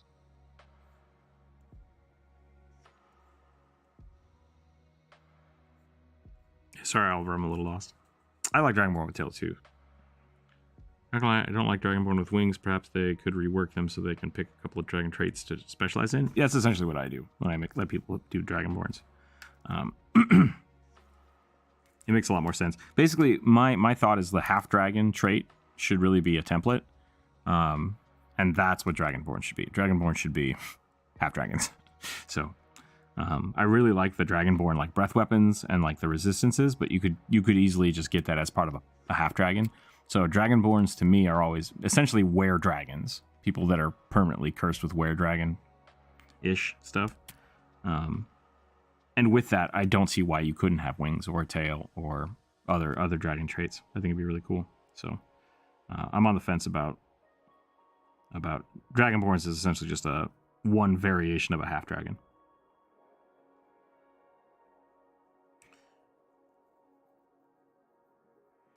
One of the great perks with Gem Dragonborn is that you can use a bonus action to manifest special wings. Nice. Spectral wings. That's pretty cool. Are Dragonborn really not supposed to have tails and wings unless you flavor them otherwise? So Dragonborns are specifically, in, I think, 4th edition, they were specifically one race, just like the way that the Drow are one race, like, from one specific location. And so it's not specific enough to, or it's too specific to really like encompass a whole general race of creatures. So there was the Dragonborn were essentially people corrupted by dragons to be dragon servants. And the people that want to make that the only way the Dragonborn exists are upset when people have tails and wings and stuff. So I don't care. Like I said, I don't care. And Critical Role doesn't care. And a bunch of people on Critical Role were like, that's not what it says in the book. It's like, no, it's fine. So Matt came up with his own lore to kind of explain that away, which I think is fine. Like, that's a great way to do it. If I remember right, Matt's lore is basically that they're just half dragons. Yeah, I agree. I think so. Like, take breath weapons and hardened scales and more of the Drakeborn, but claws and wings on a Wyvernborn, something like that. Yeah, I mean, it's the same thing with, like, lizard folks. Lizard folk, you could essentially take a dragon as the type of lizard, and pretty much everything else works. So that's where the race builder works in 3.5 and Pathfinder. It's just numbers, right? So if you want to do that, you just have to swap something out so that it's a balanced character. I think some people do just like, well, if it's a dragon, then I want all of the dragon stuff. It's like, that would be really powerful. And something other things that kind of get lost in translation with that is when you're looking at like a dragon, look at a young dragon versus an ancient dragon. There's a huge like power scaling that happens as the dragon ages and levels. So even if you're a Dragonborn at level 1 and you want wings, you're probably not like the best flyer with them. Like you have to learn how to do that. Or maybe you are, and like that's where most of your training is. So there's a couple of different ways to look into that. One of the great wait, if that clears up what I was talking about before, Rook. So Oliver, the last thing I read was the Gem Dragon thing. Is that what you were talking about? If that clears up. I'm afraid I might be missing some of the conversation, Oliver. Like, I feel like I'm only seeing like every other message.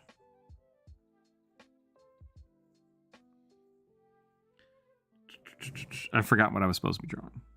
You're doing the ghost, right? Yeah. I was supposed to draw. Oh, I have a copper autonome.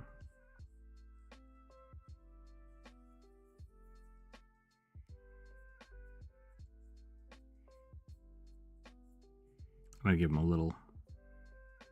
I'm gonna make him a distillery.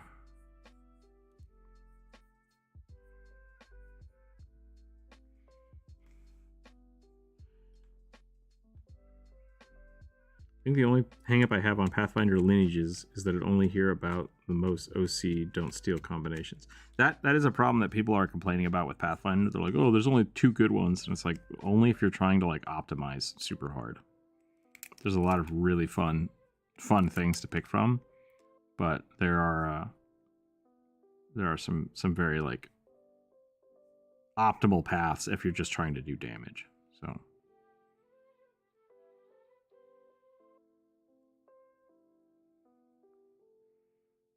That comes down to like optimizing the fun out of the game. Yep. And that's absolutely a thing. I think that's happening less and less. Like when it was just the first book, the first core rule book, and people were playing like the play test, it was very apparent because there were only 4 or 5 for each option. And so they're like, there's only one good way to build this. And now there's so many books that I don't think it's that much of an issue anymore.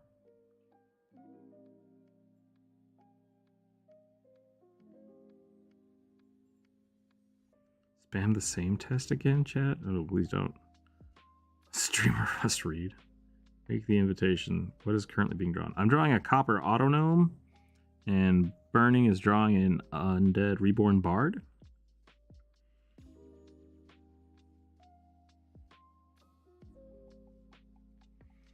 What kind of eyes should I put on this one? I think I'm gonna go buggly eyes. Blake. I was gonna say brass buttons. Brass buttons? That's pretty good. I like that. I was scolded by everyone in the tavern. That's the only thing I just read. By the tavern, do you mean us or like in game? I'm a little confused. I only got I was scolded by everyone in the tavern.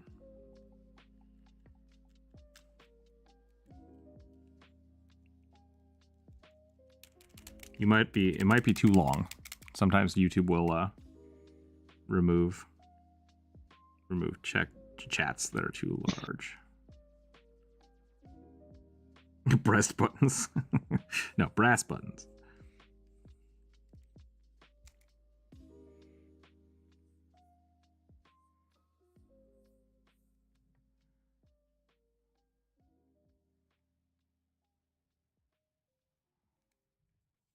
Yeah, Oliver, sorry. Shorter messages. Try shorter messages.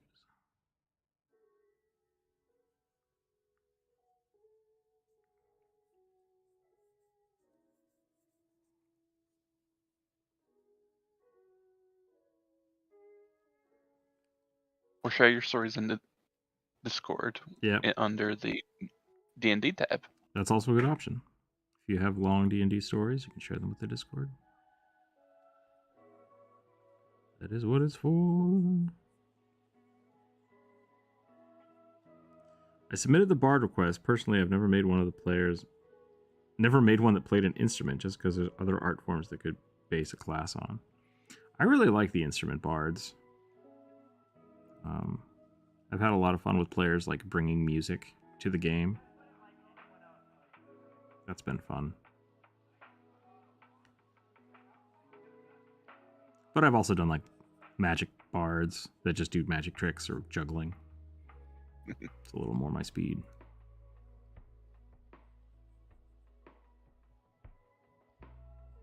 Philosophy bard. Let me tell you about... I don't know any philosophers. I was going to make a joke there. I guess I should specify more of less philosopher, more orator. Someone who gives speeches. My bard has all of the presidential speeches memorized from another universe. Yep. We will not fight We to set behold. sail on this new sea.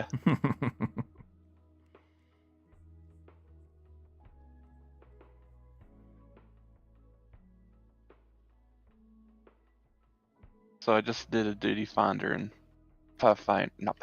Lord, Final Fantasy, Mm-hmm. and was suggesting that I do it as a healer. Oh, that means. Go ahead.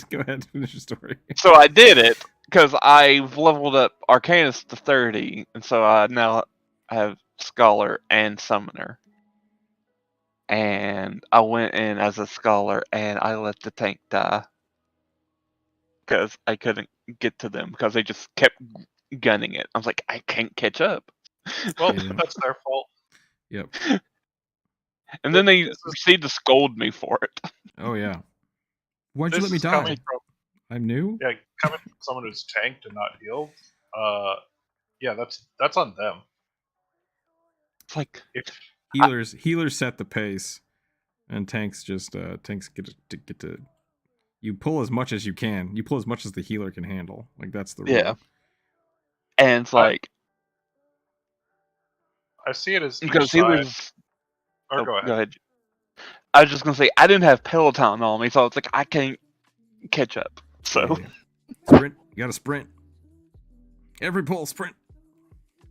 I would say tanks and healers can dictate each side of the pace. Like tanks go as slow as they want, whereas healers dictate the maximum speed. Yeah. The bar mid was really nice. Yeah, intimidation is a very aggressive act. Period. Like, you generally don't intimidate people to make them nicer to you. So, yeah. Even without proficiency at 18 for a base stat, you generally can only crit fail.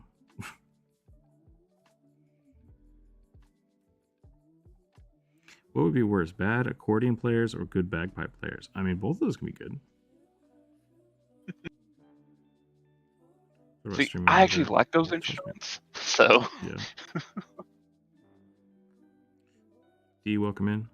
This is a cool idea. I thought about streaming when I make art. Yeah, I really like doing this. Is the community page, we do a community day, which we did yesterday, where people can draw with us. But otherwise, yeah, this is kind of what we do. We just draw people's art, or draw people's character suggestion in art. I can't talk right now. My brain is just like mush. Bag accordion's pretty funny too. See, I've been trying to think of a way of magically carrying around a glass harmonica for a bard, but it's like, it's so cumbersome to even think of. Yeah, I've had a few people like want to have a summonable organ, and it's just like, okay, I'll let you do that, but I mean, you get the same stats out of like a guitar, but also you can't move while you have the organ. I've had a few people like want to have like an organ grinder thing where they just like crank it. It's like, sure, like that's fine. Like there are some portable-ish organs, but it's like you need another person. So yeah, and 5e is actually even simpler than it used to be, because like the Pathfinder bard basically works the way Pathfinder 2nd Edition does, where you start a performance and then you have to maintain it every turn as an action, which got a little cumbersome. So, but now with 3 actions, you can just you just sacrifice one action. Yep.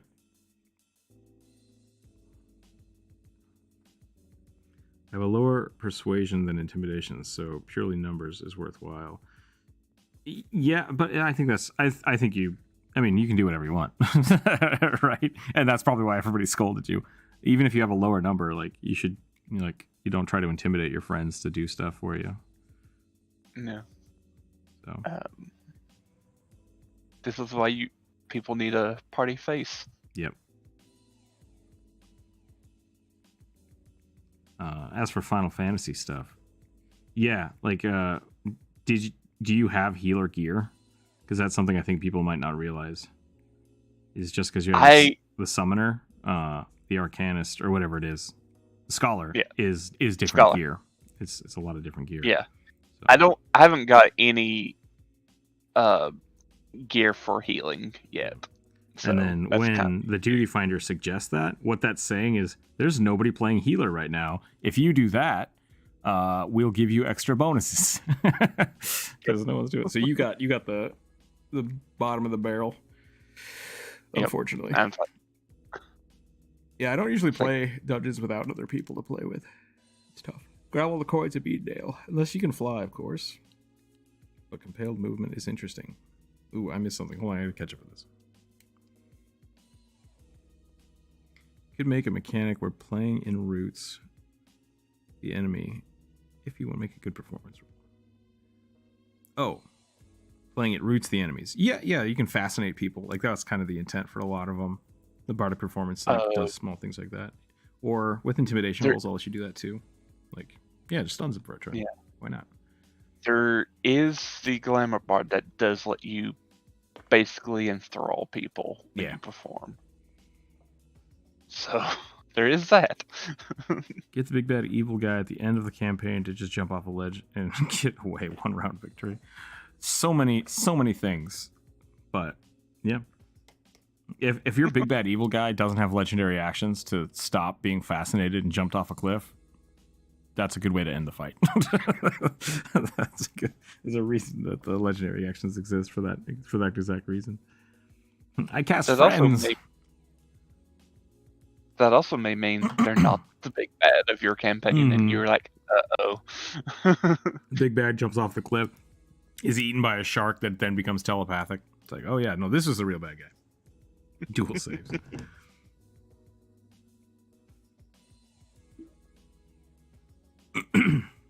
They crit fail and just attack you. That's pretty good.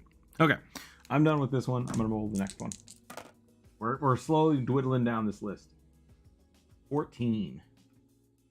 Female halfling, Oath of Vengeance paladin, wielding a Uruk-hai Berserker T-sword? Wait. Uruk-hai Berserker's T-sword. Uruk-hai? Okay. Yeah. Covered in burns from dragons. The cleaver sword from Lord of the Rings? That's what I'm thinking. Yeah. That is what I'm thinking. One of these puppies.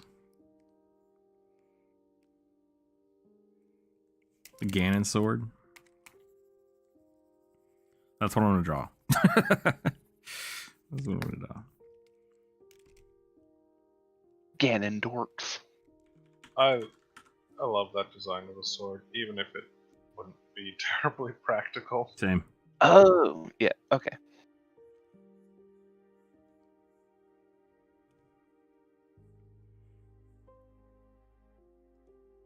I guess there's one thing it'd be good for, and that's punching through armor.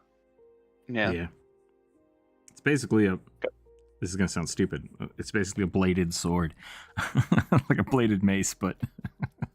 Yeah. but on a sword. I was going to say, those points are going to be more like...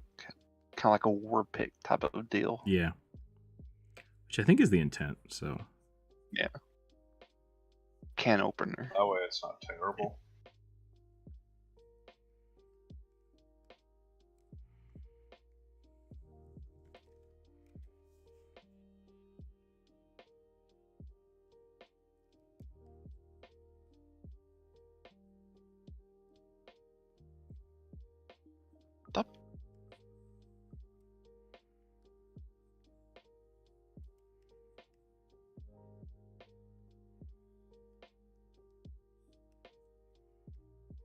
Fine now, look in the chest. You crazy person.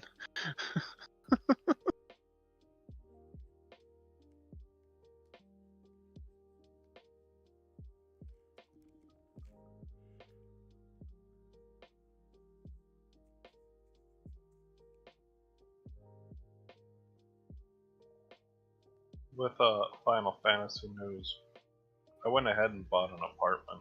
Nice. Congratulations. I have no furniture. Well, we can get you some furniture. Speaking of furniture, in my free company chest, there's a couch. No, a bench. Just like, I'll have to double check what's in mine, but there might be some furniture I can grab.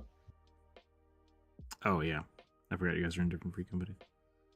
We are, yeah. There's a ton of really cheap.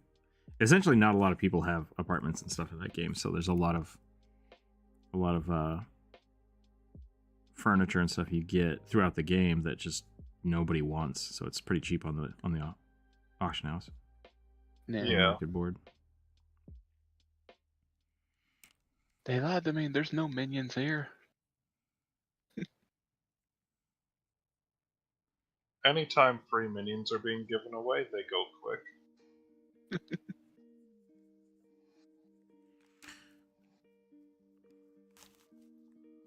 I got that. I'm pretty nice when I want to be, Oliver. I read that. I just didn't read it out loud. Elven hair, thank you for the $10.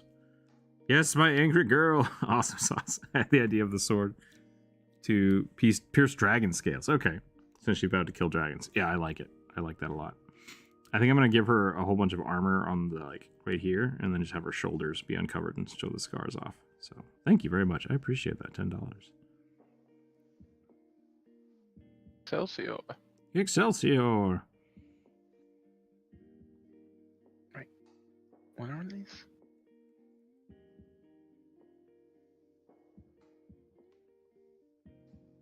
Hungarian Etherstone?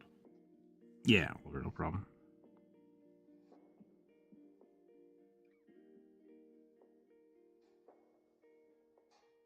Also, if that bench is outdoor furniture, I can't even use it. Oh, yeah, that's true. How dare they? It was a cute little carbuncle bench. Oh, I'm sure it's adorable. You should also be able to craft some. If you have any carpentry skill. I mean, I've been meaning to level up crafters anyway, so I might end up doing that. We could do that this weekend. I'd be down to help. What kind of... Should we put scars on her face, too? I don't see why not. Let's do it.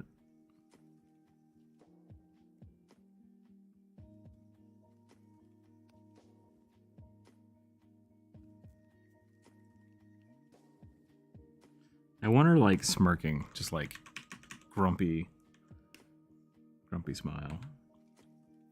But I never remember how to do that. Nope, that's not right.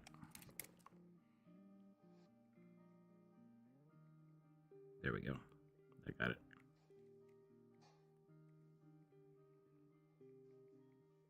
Okay. Roll again.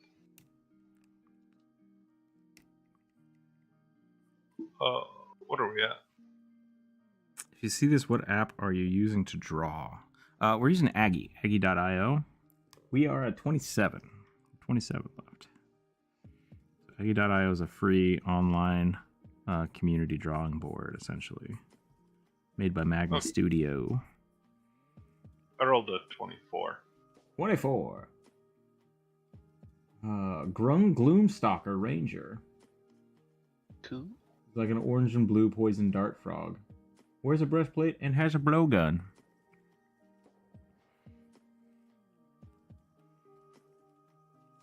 Nice. Draw them froggy boys. Okay, we're gonna go like big belt here to facilitate the armor. Is there a Lokatha Samurai on the list? Lokatha Samurai.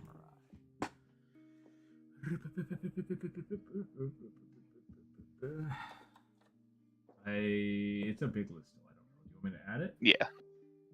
Well, I added it to the community post about like 3 hours before you streamed Wednesday. I wasn't sure if it got added or not. So.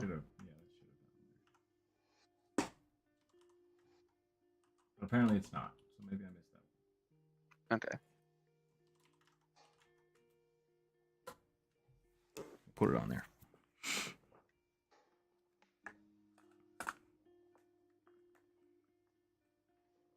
Oh, Casa Koi-fish Samurai. Disappointed that my character can't get drunk because the liquid leaks out their rib cage. That's the downside of being an undead, right? It's one of the downsides. Are you a skeleton? It has to be something to do with height. That's an interesting thought. Like, yeah, a lot of the undead have, like, they're immune to mind altering effects. So yeah, probably not. Can't eat, can't get high. Yeah, how much of a physical brain is in there, or is it just magical? Yep, just magical. Just charisma.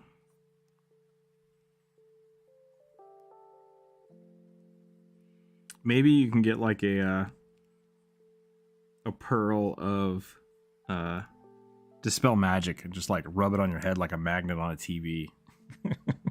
Just like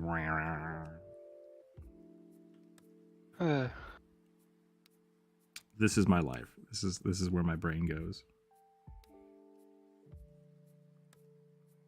I was just thinking of that one unique glitch that's in Return of the Rune Lords. Which one is that? He's I can't remember his name. He's this big corpulent lich, and he's unique because he made a deal with Urgathoa, so he gets to keep his flesh, but he constantly has to eat. Oh, interesting. And he's like the Rune Lord of Gluttony.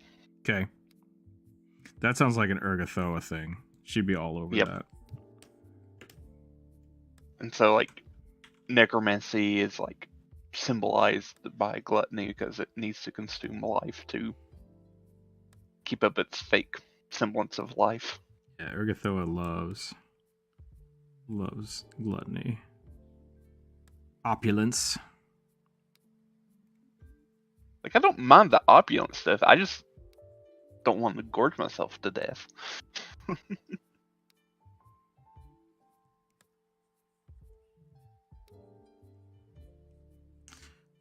Jump Rope has a anti-paladin of Urgathoa, and whenever they go to town, she'll try to buy the most expensive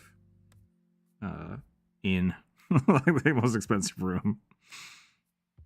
It's like, oh no, I'm staying in fashion here. Like, you guys can stay wherever the hell you want, but I'm going all out. Whole hog. Yep.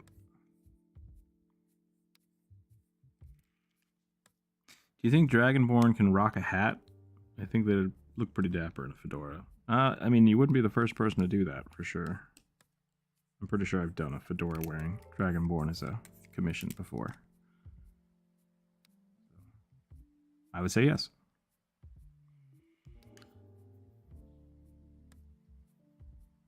Degossing feels so nice. Everything looks good in a fedora. Speaking of getting high, I had a mad lesson today. Yep, that's weird. Can't read that on YouTube.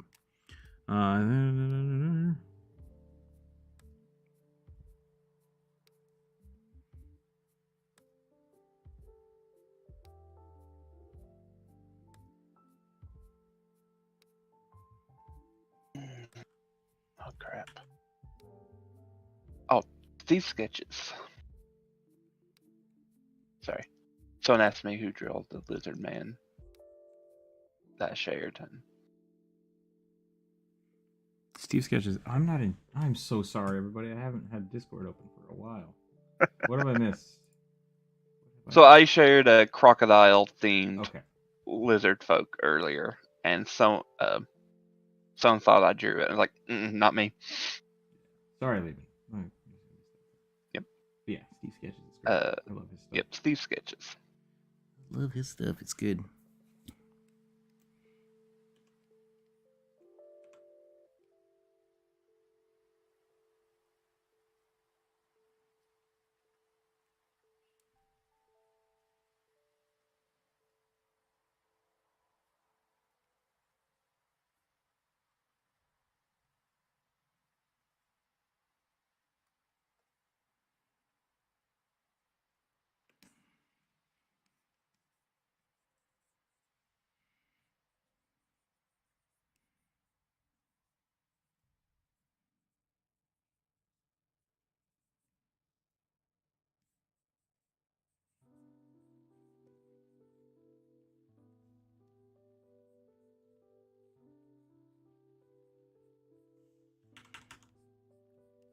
You missed it, yeah, on Wednesday, I think. Burning, but I was drawing with kind of the desaturated red, and I was like, this is the best. This is the best sketching color. It is pretty great. I know why Burning does this now. So. It started when I would draw traditionally with just a red colored pencil. Yeah. For my traditional sketches, I do, I buy, just in bulk, I've bought color erase red and blue pencils. They come with an eraser on them, but they might be Prismacolor, they might be Crayola, I'm not sure, but they're really nice. I really like them. They're waxy colored pencils. Nice. I love them. I've got, at this point, I now get colored lead for mechanical pencils, and that's what I generally sketch I've been with. thinking about that, but I haven't. I tried that way back in the day, and it didn't last too long. So I've been thinking about trying it again, though. All right, what do we got here? Let me see. Fedoras get a bad rap, even though it's a trilby that's irritatingly people wear. Yeah, I have a fedora. I really like it, but like, it looks like an Indiana Jones hat. It's made out of leather. It's really more of a no. I mean, it's a different. It's the other direction. It's the other direction from the trilby. It's actually bigger than a normal fedora. It's closer to a cowboy hat, but still technically a fedora. I'm planning on running a campaign based around the book of many things as a core mechanic. That could be fun.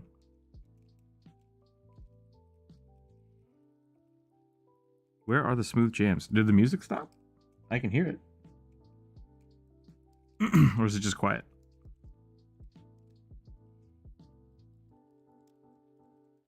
I have the stream really quiet, so I don't know. I need a new top hat. I love the character's facial expressions. Yeah.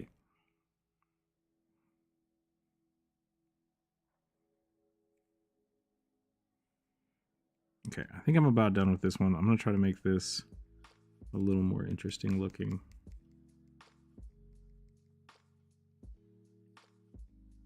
Give it like a padded look. I don't hear the music now that you mention it. Interesting. Okay. Totally make your character for shorts have a fedora for at least one video. Ugh. That feels like it has to be a April Fool's joke or something. Let me see what's going on with the music. It might just be turned down.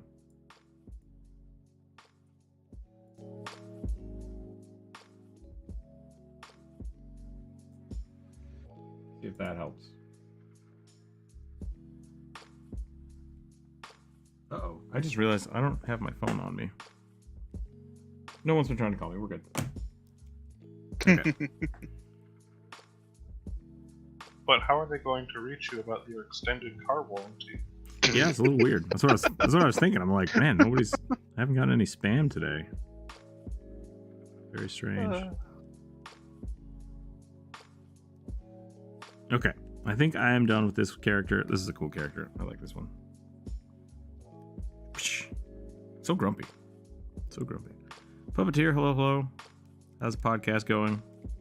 That's apparently a YouTube category now. Yeah, it is a YouTube category, which is weird. So far, pretty good. We're drawing some characters. We have a whole bunch more suggestions to do. It is 1:30. I think we're doing all right. I should probably do some stretches. Get the stretches going. Maybe get a granola 5-minute bar. break. Take a quick stretch break. Actually, I do need to refill my water, so I'm going to do that real quick. Everybody hang tight. I'll be right back and we'll roll the dice again. Your lines in modeling have such flow. Oops. Oh, you are lines in modeling. That's okay. I didn't read it the right way, so. Alright, I guess I didn't read it the way it was written. So, I think that's fine. Words are words, and if they work, they work.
All right, I'm back.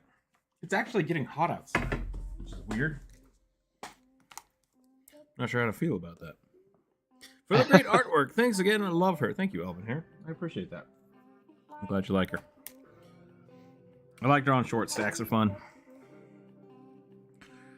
Especially Elven. Half-elves. Halflings? Halflings probably don't need pointy ears, but I like giving them the short pointy ears, and then I like giving elves like the really, really long ears. Yeah. I have seen both for halflings. Yeah. Either kind of like rounded pointed ears or just normal ears. Mm. Is that a goblin? It was supposed to be a halfling. I might have gone a little more goblin than normal. I got a scam call from Australia in the middle of math. Man with a thick accent is trying to sell me some Sky broadband Wi-Fi. Yeah, don't fall for it.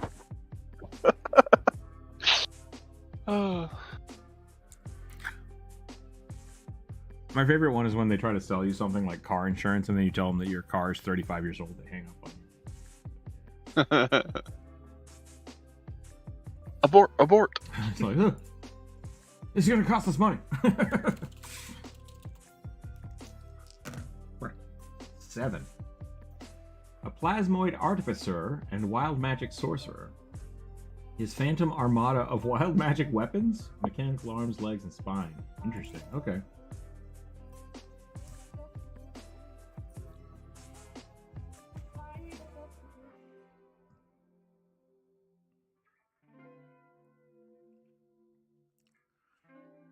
A halfling oath of vengeance palace. Yeah.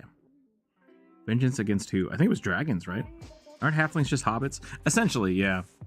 But we can't say that or we get sued, so. Yep. But that's also the other reason that I like to make them a little more. I think gnomes are hobbits. I'll put that out there. I feel like gnomes are hobbits and halflings are not. So I don't know. I've always had that in my head a little weird. What's been drawn so far? Puppeteer, I would just scroll back through because I'm on layer 15, so quite a few things have been drawn so far. Let's see, I'm trying to think of what we had. I drew a flame minotaur. That was kind of neat. But I would just scroll through the. Had an alligator lizard folk. Yeah, alligator lizard folk. That was a good one. What was I drawing? See, now I've forgotten what I was drawing. Shoot.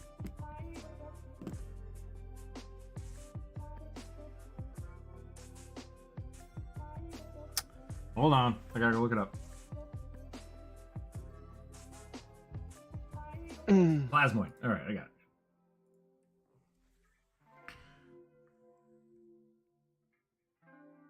Mechanical. Wild magic sorcerer. Yeah. It's like General Grievous, but inside out.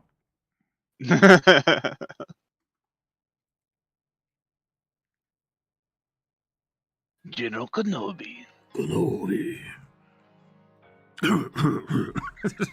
Constantly coughing. I persuaded a dragon with the mods. It's like a charisma roll with them as though I had a 24. Nice. Okay, that's cool. I like that when you have like specific, like having the dragon bonuses against dragons. I really like doing that kind of stuff. Like you get a perception check. Oop, and you get a bonus because it's dragons. It's like, oh shit.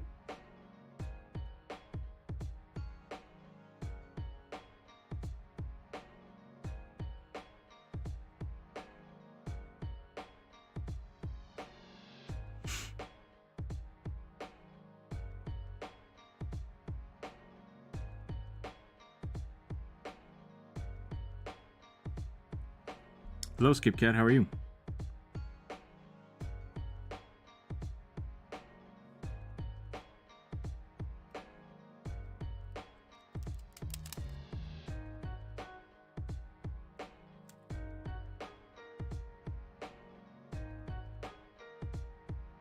Yeah, sorry, Oliver. I'm just not reading that because of the. I don't want to say that on the stream. I guess I said the scam thing already, so the words are already out there. So yeah.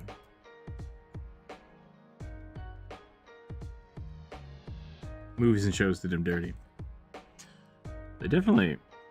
The movies, for sure. I liked him in the cartoon. I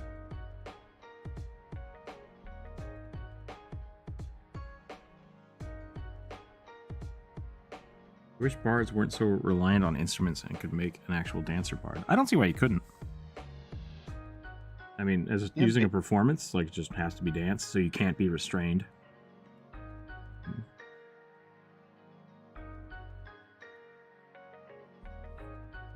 I like the College of Swords bard for, like, a dancer bard. Yeah, I could see that working.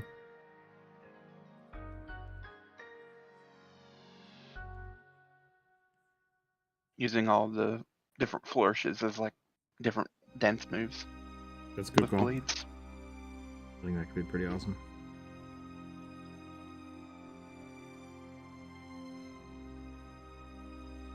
Okay, I'm back. All bards' focuses are instruments. Your body can be an instrument. Yep. Something that I remember from elementary music class. Yep. Made a painter bard of creation. He literally paints the spells in the air as the words and shapes. That's pretty cool. Entertainer lets you take dance as a proficiency. There you go. So there is a precedent for it. Yep. I just keep rolling high. I rolled a 25. Goblin alchemist with an oriental vibe. Oh, that's...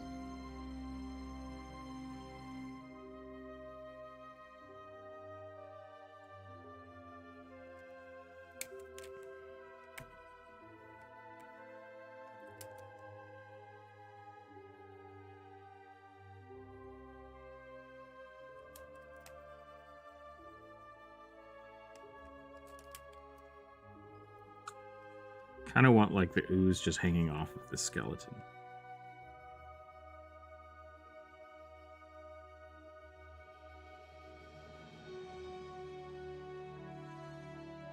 All characters need high charisma. Alchemy is cool despite how much it failed before. Yeah, I was not a fan of the 5e Alchemist, period. But I really love the Pathfinder Alchemist.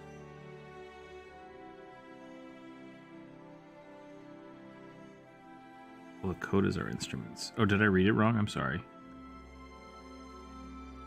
I think they are referring to Pathfinder 2nd Edition stuff because they released a bunch of like magical weapon or magical instruments. Oh, interesting. Okay.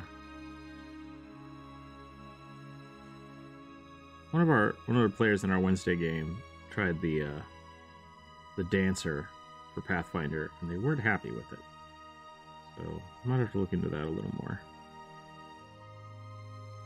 But that's a bard subclass, isn't it? Or is it its own thing? So there's a like sample build for bard that's called a dancer. Okay. And it's I don't know. I've not looked into bard too much other than like the enigma thing. Because you get muses. So you have like the virtuoso muse, which is your more music thing. And you got like the polymath muse. Different things like that. I think there's only like 4 of them right now. Okay. I could definitely see, like, if you want to do like a physical damage dealer bard as a dancer, that's probably not going to work, and that might be why they were upset. Yeah. Personally, I would assume the bards can dance at least well naturally. Yeah, probably. I mean, like, you could do it as an athletics or as a performance. I think both of those would be viable. So there's a few different ways to go about it. You can actually turn metals into gold now, but it costs more than gold is worth. Metal costs more than gold anyways. Yeah. So you're saying that like alchemy is cool, even though it's functionally in the world not viable? Because I mean, like alchemy is just chemistry. Period. Like, all chemistry is alchemy. Well, I don't want to get into semantics, but chemistry. All I was going to add is alchemy is pre-chemistry, proto-chemistry. Proto-chemistry, that's a good way to look at it.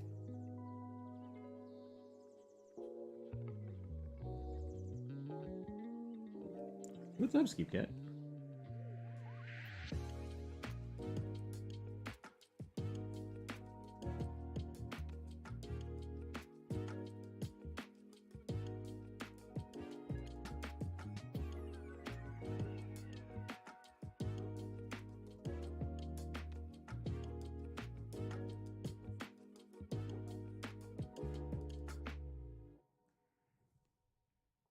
Skip Cat, stop. What are you doing? I'm being rude. It's 2 o'clock. You have to wait an hour before you get fed again.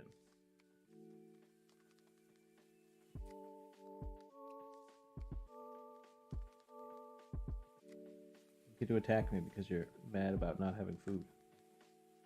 Not polite.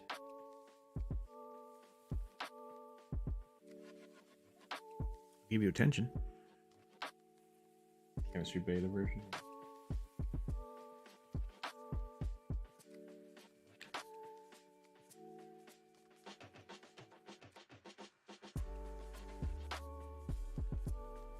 This process provides deeper investigation to me.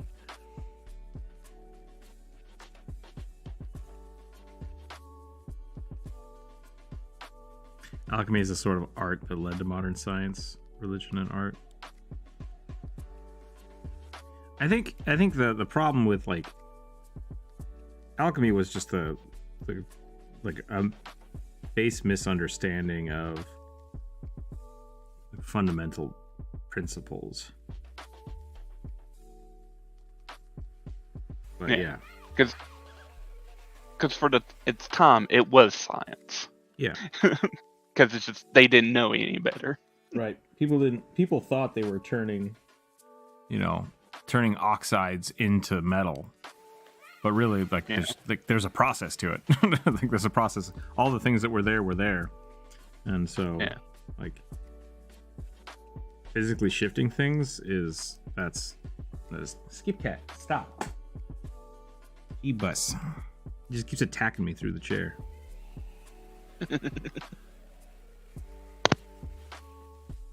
Yeah,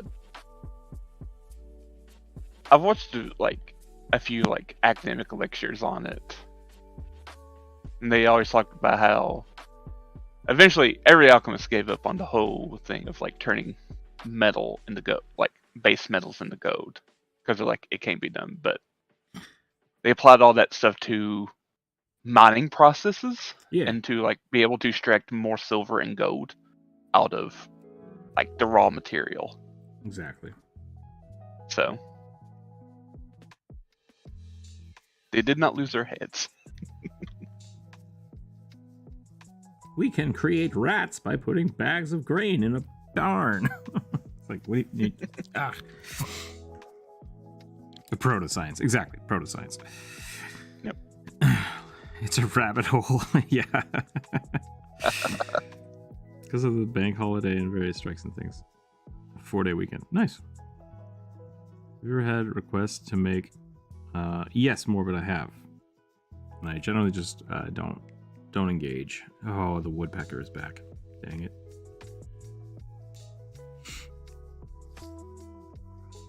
That is not one of these channels, sorry. Yeah. You can find those on Picardo, though. I think the... Oh my gosh. I have to figure out something with this woodpecker. I took pictures of it yesterday. I just walked out of my house with my camera and tried to take pictures of it. It just sits on top of my chimney and just bangs its head on the metal. Like, it's not looking for bugs. It's just making noise. I'm gonna have to put like a fake owl or something up there. Yeah, I don't know, call the local forestry agents. I don't know, they might have something for you. Fish and wildlife. It's like, hey, how do I get rid of this without, killing it? All right, hold on. I'm gonna give Skip Cat something. You got a stout. Come here. Haru.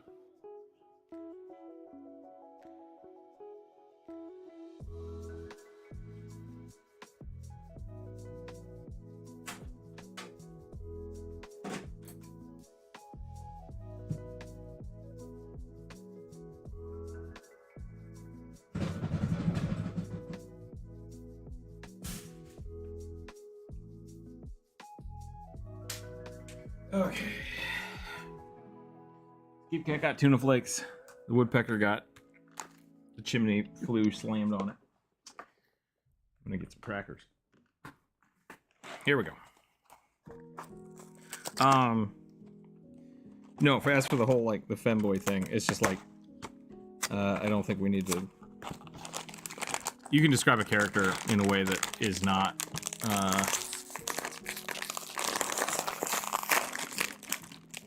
I don't want to say that is derogatory per se, but like it can be used derogatorily, so, or in a fetishized way.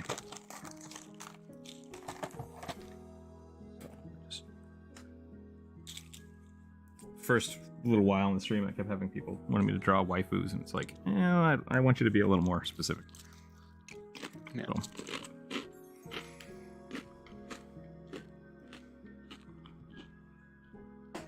Chips. Yeah. Did you know that woodpecker's tongues wrap around its brain to prevent itself giving a concussion? I don't know. That sounds. Wrap? So, there's a lot of back and forth, and it seems like there's not any solid consensus on whether that's true or not. And it's probably not actually true. I knew they had done something about the.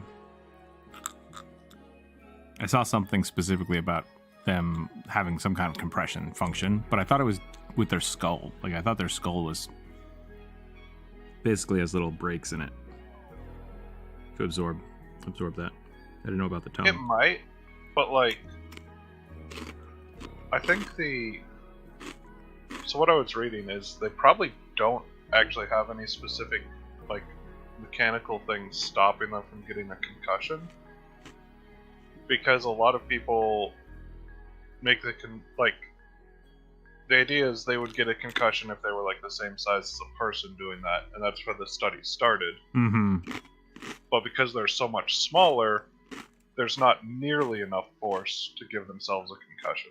Yeah. He says it's more about how it's treated. I think so. I think that's right. Respect comes through with tone and such. Yeah. And so I generally I wouldn't say that this channel is built around that. We definitely have people coming in here wanting sexy Minotaur boys. But people have been respectful about that, and so I'll draw beefy Minotaur boys from time to time. Those are fun to draw. So. Oh my god. Do you think I can get in trouble for throwing a water balloon at a woodpecker?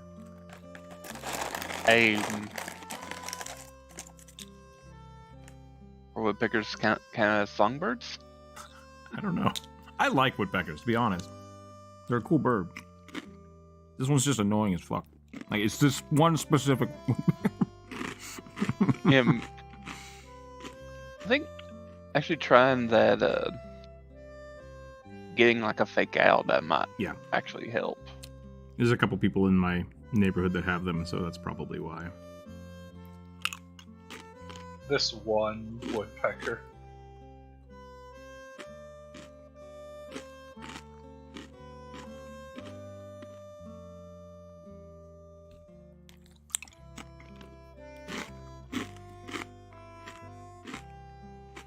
Alright. Robo Slime. Finished, I think. Let me get some coloring in here so it looks a little more transparent.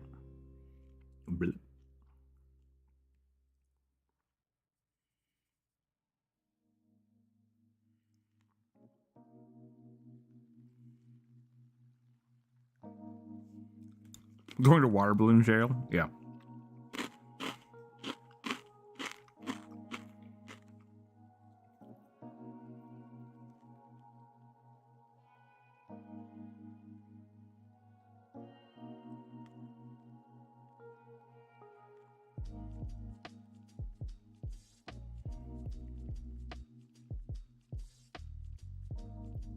I think the base question for that started this conversation is kind of half on YouTube and half not on YouTube is whether or not people have asked me to draw femboys.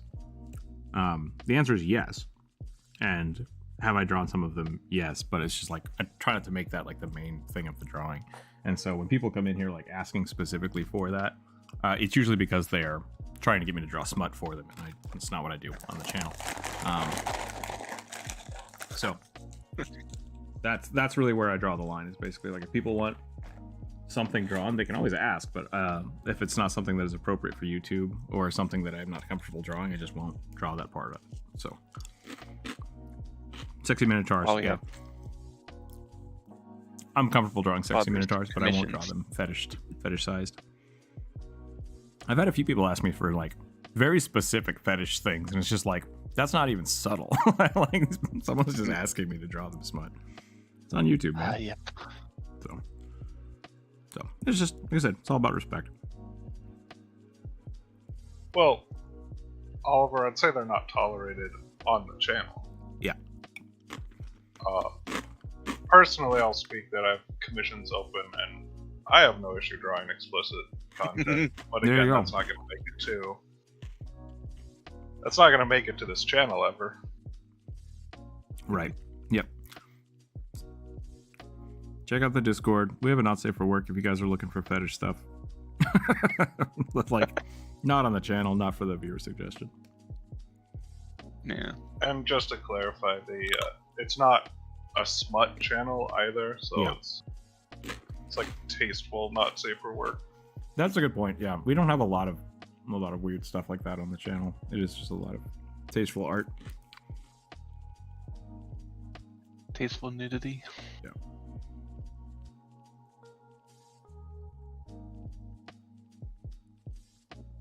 Explicit drawings are not to be tolerated. We talk about it. What have I come back to? Oh, we had a conversation about asking for. I don't even know how you describe that. Where's Tosh is putting it well there.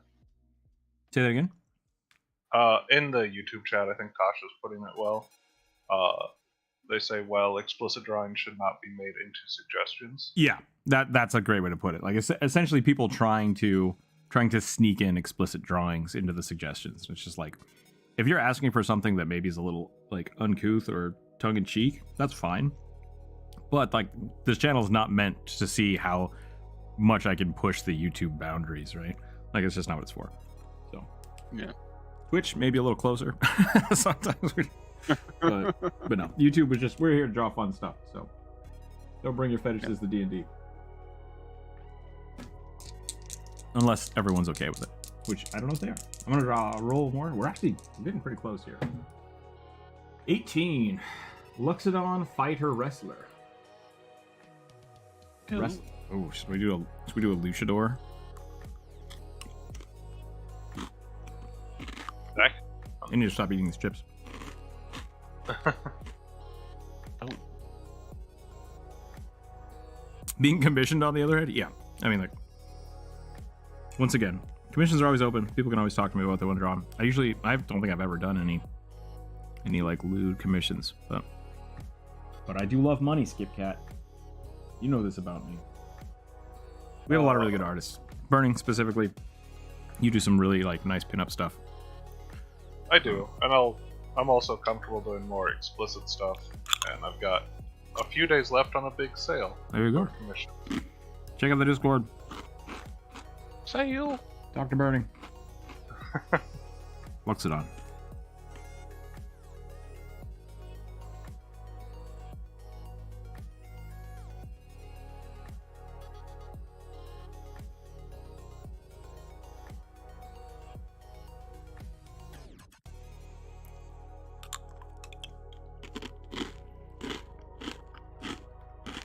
rolled a 14.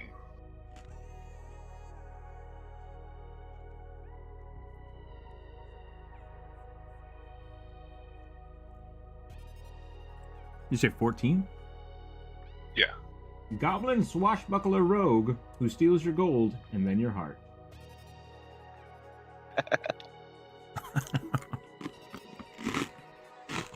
Kind of adorable.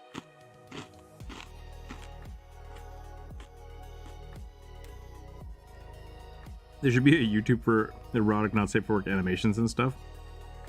I think that's called Newgrounds. That's what Newgrounds is for.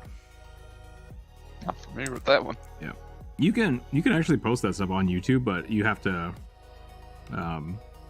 like I did a tour of one of my sketchbooks, which has a lot of like artistic nudes in it, and so I just straight up flagged it as like this has adult content in it, not safe for younger viewers.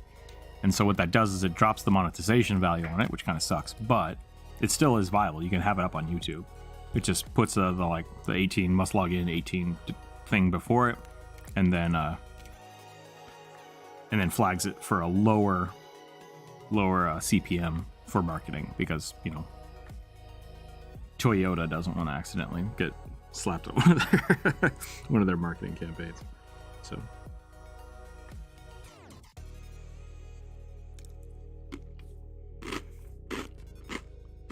I'm just going to ignore this conversation. That's fair. Cosmic, that's fair. This is why we don't usually talk about this stuff on YouTube. Yeah.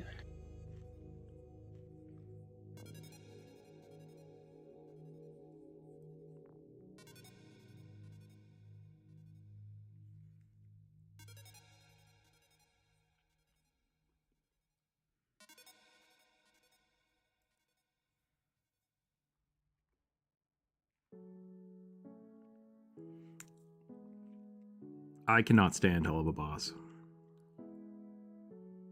And I think it's because I'm too old.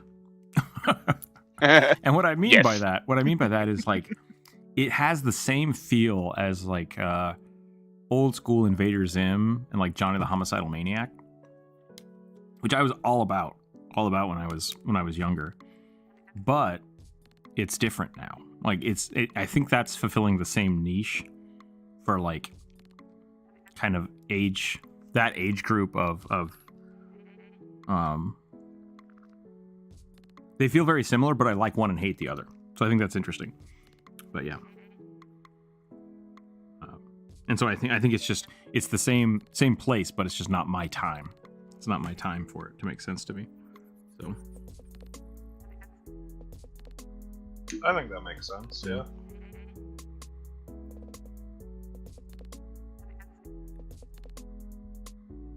It's this generation's Johnny the Homicidal Maniac. But we got to bring it back. I don't know if we do. I really don't know if we do.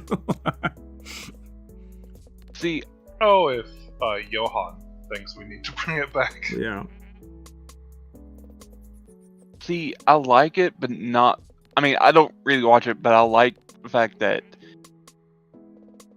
it's become so big and popular, and it just was a YouTube show that they were doing. Yeah.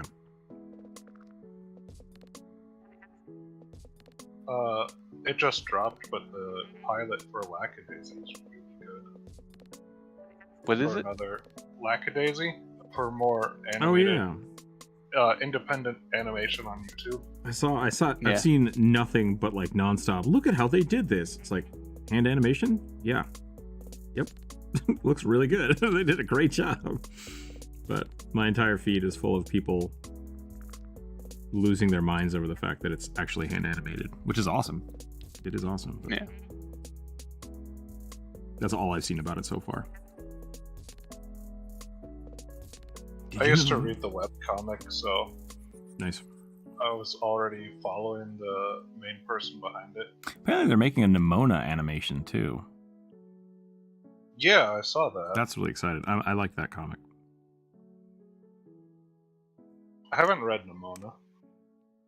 Johnny the Homicidal Maniac would not be allowed on YouTube though. Yeah, that's what I'm saying. Like it's it's not appropriate, and the fact that I read it, when I read it, it was like, maybe that wasn't good for me, but at the same time, like, that's the niche it's filling, right? Is like, it's outlandish and it's vulgar, and it's just, it hits that part of your brain at that age where, like, that's what you want, and it is what it is.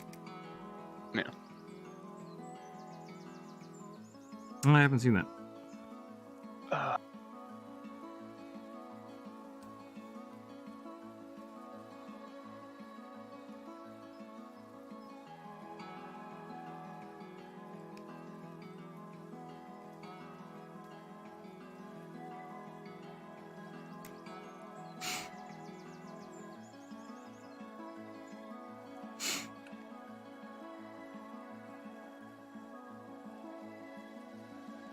Wrestler, huh?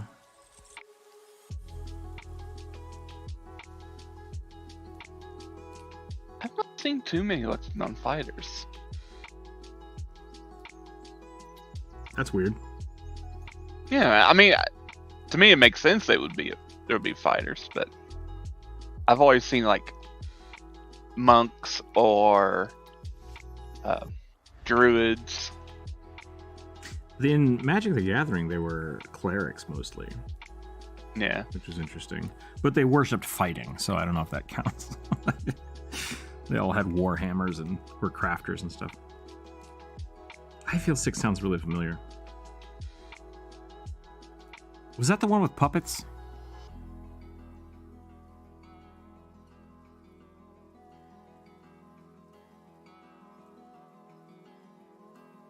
What's the strangest character you've played with, or drawn?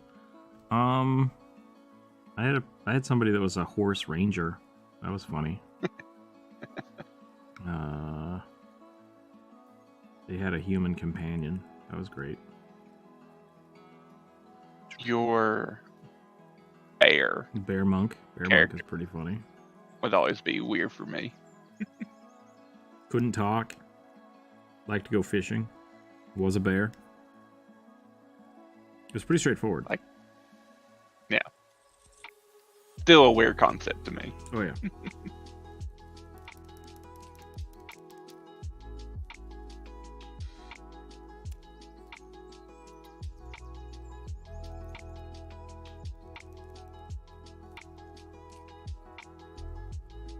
Mr. Ed noises. Essentially, yeah.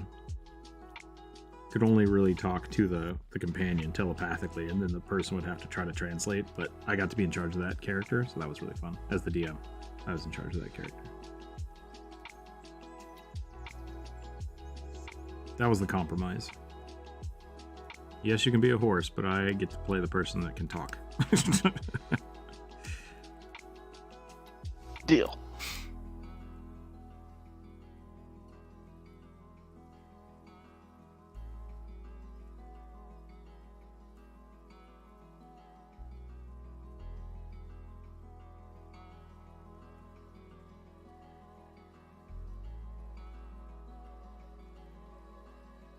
I've basically just drawn a weird elephant man. I don't know how to make this a fighter wrestler. Spiked armor? We gave him spiked armor. Oh my goodness. Let's do that.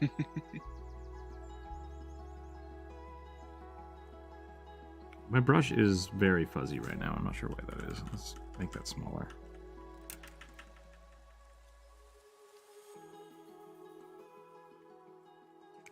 I was gonna say, is it really fuzzy, or is it actually just your vision being fuzzy? It's a little of both. It's a little of both. My vision has basically, like, since the weird thing happened, like, it got worse and worse and worse, and then it plateaued where it was just hot garbage, and now it's like right here on the path of recovery. So it's back to how it was like a month and a half ago. It's better, but like, it's just not functional. I was thinking about don't forget all the requests from Garlic Bread Paladin. Yeah, I don't get all the Garlic Bread Paladins. I still don't. No one's been able to explain it to me. I don't understand. Look up some famous wrestlers in their outfits.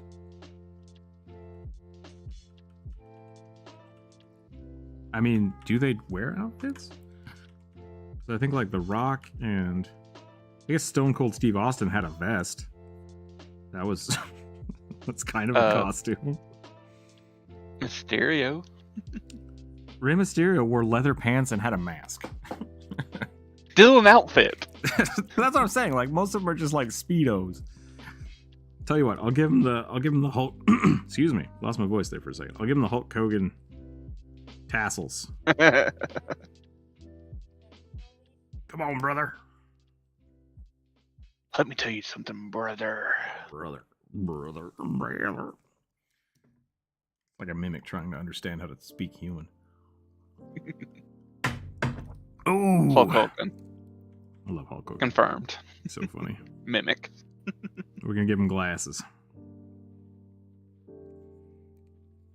Still not as crazy as what's that one guy? Am I thinking of Randy Savage?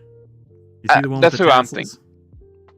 I'm thinking. I think there was a few. Hang on. Oh, Yeah. Ultimate Warrior had the tassels. Okay. He had the face paint too.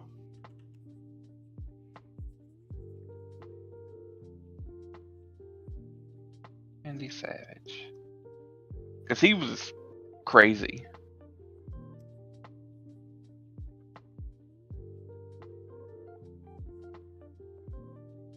I mean, maybe not literally crazy, but The Undertaker just was a dude. was just a dude, yeah.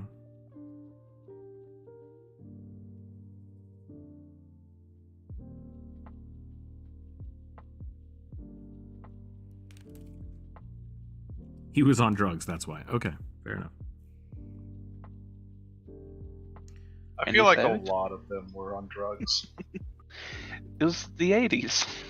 Yeah. I mean, and wrestling at the time. Man, they got the crap kicked out of them. What's the best cantrip spell? Utility spell.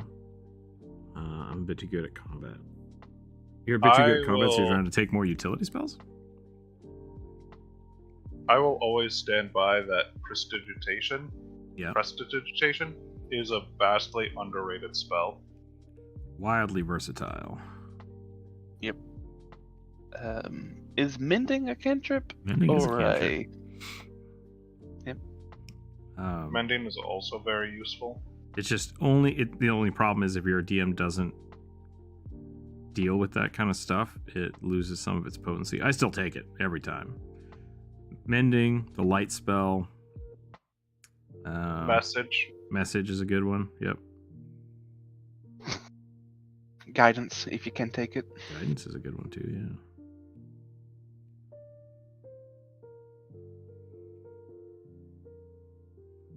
Bonfire.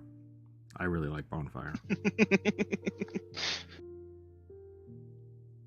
That was like a higher level spell. It might be level 1.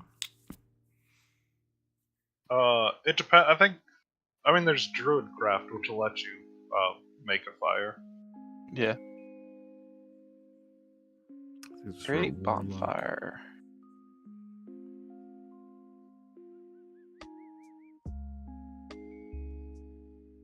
Oh no, it's a cantrip. I was wrong. Okay.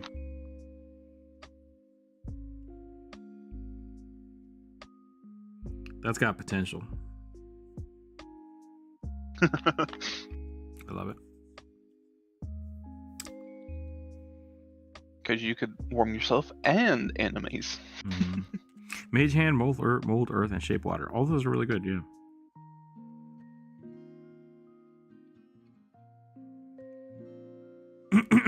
Wait, can warlocks get Toll the Dead?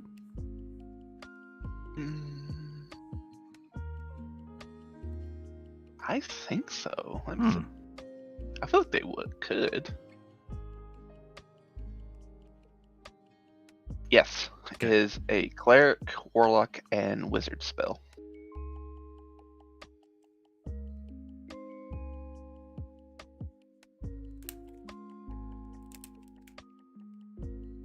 I threw in Randy Savage into chat. Oh yeah.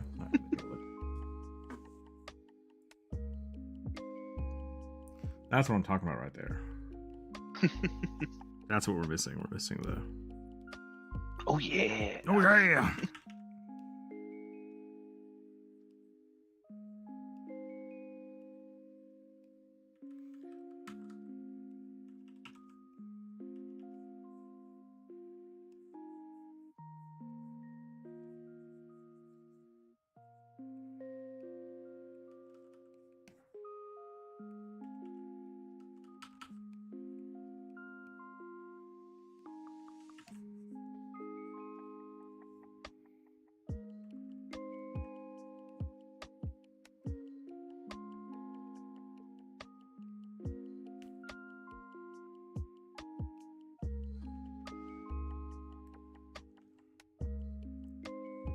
All right, I think I gotta stop trying to draw this elephant. This is getting weirder and weirder.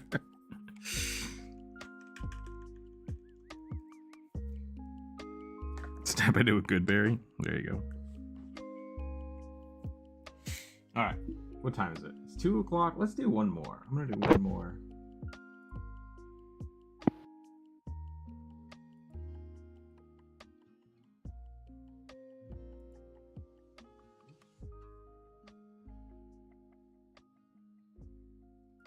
I love it when I order something on Amazon and it's like, it'll be there tomorrow. And then the next morning it's like, in 4 days. It's like, what's going on here?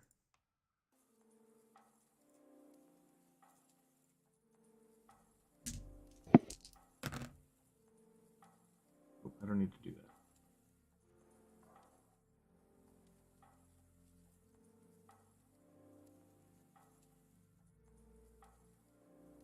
Okay, that just doesn't make any sense. I'm gonna roll it. Are you kidding me? All right, cool. I'm drawing a lot of pirates today. A surly dwarf who sails the storms every season. And then they describe the ship. Oh, this is a long one. Okay, hold on. Tempest cleric, dwarf. Got it.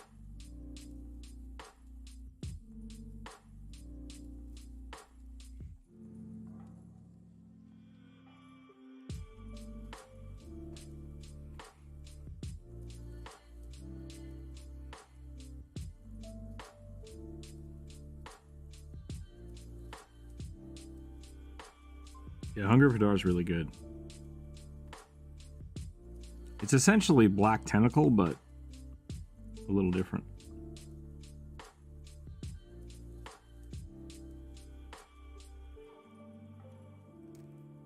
Black Tentacle is super powerful. I like that they basically made a warlock patron subclass that's just built around those spells. Yeah. Well, because I mean, like in 3.5, they basically broke the game. Like, they just did. And then they were like, what if in 5th edition we make warlocks super powerful and then make a class around being broken? It's like, okay. I wouldn't say it's broken in 5th edition. No, it's not. It's not. But like I was saying, in 3.5, they broke the game real hard.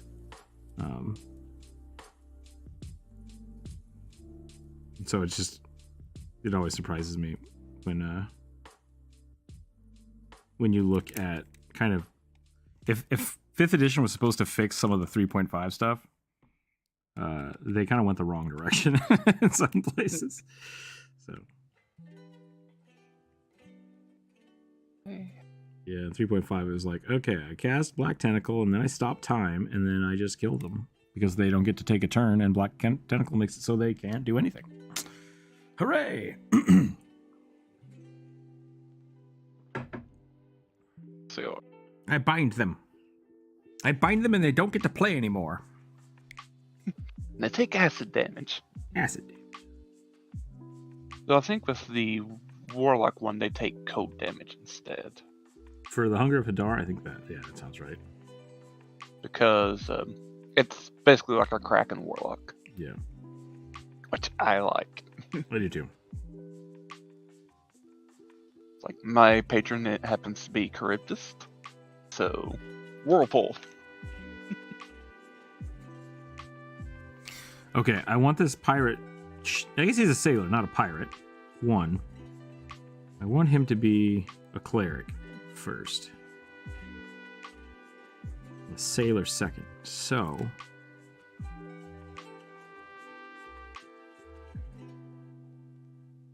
do you think?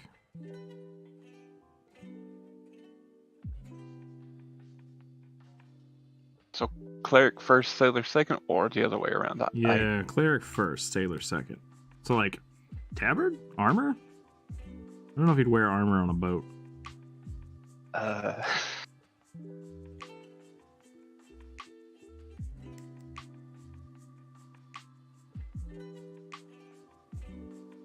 I almost wanted to be like an armored deckhand, sorry.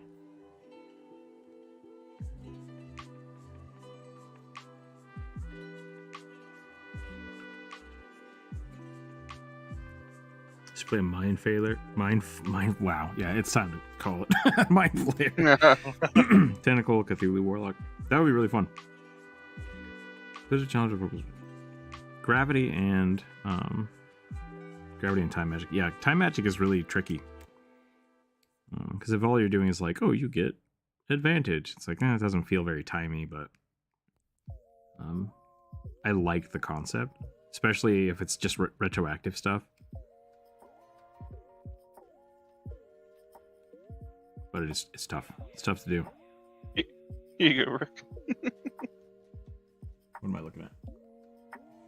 Once it loads. Oh boy. One to drown the priests. Yeah. For That's Game a of good Thrones. call. That's a really good call. I'm down. Let's do it. Just seaweed. I guess it's not. It's a Tempest cleric though. So maybe not seaweed. Do a rope. That might have different connotations, but maybe like a fishing net. Fishing net sounds better. Let's do a fishing net.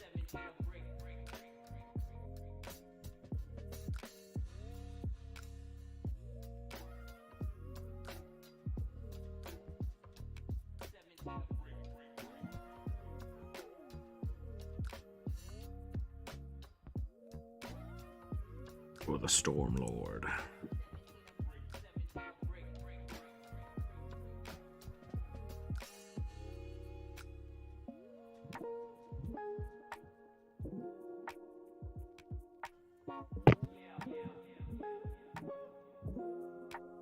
I have a church on my boat. I like that.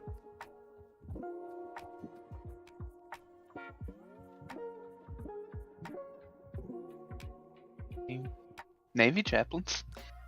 It's true.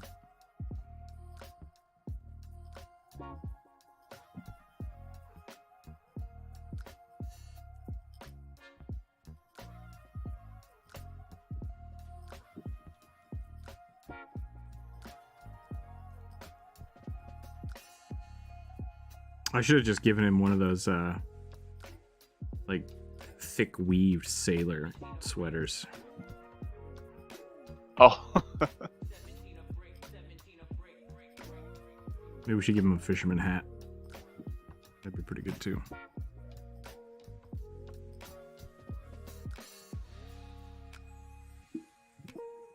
Yeah, that'd be pretty good. That's really cool, Bernie. I like that one.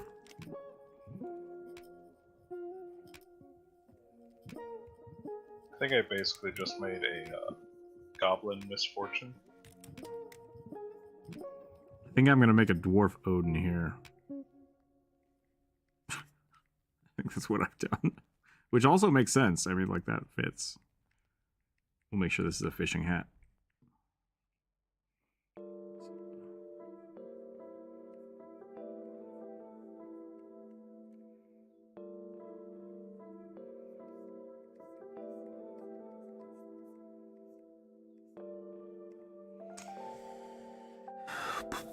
D&D has been proven to be really fun so far. Our party has voted, and we had decided to go east to the mountains to find weapons. Nice. We young travelers.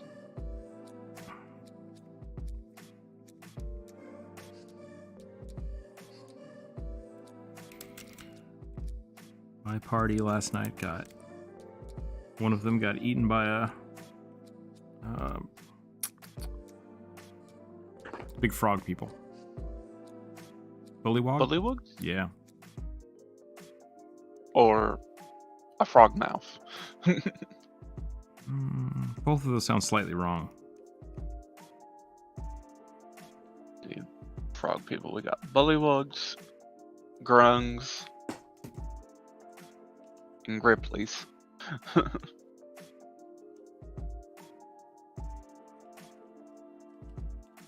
There's also a demon toad.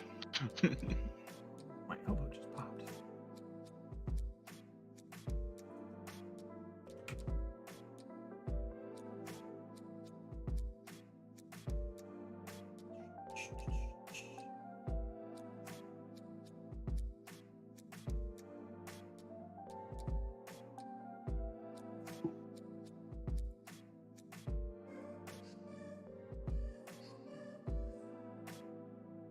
Banderhob.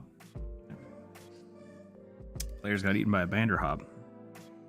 I'm not familiar with those. Is a giant frog, man. One of many D&D monsters that are Yep. just frogs.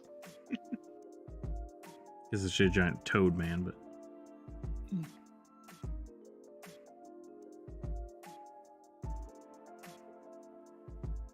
yeah. I'm still of the opinion. Sorry, go ahead. Oh, no, go ahead. Tasha said, suggested a thick character in my suggestion, but looking at Rook's drawing, I see there's no need. Yeah, most of my characters are pretty thick. I draw a lot of thick characters. One thing that's a bit of a shame is since I created my backstory first, it's completely integral to the campaign. Why is that a shame?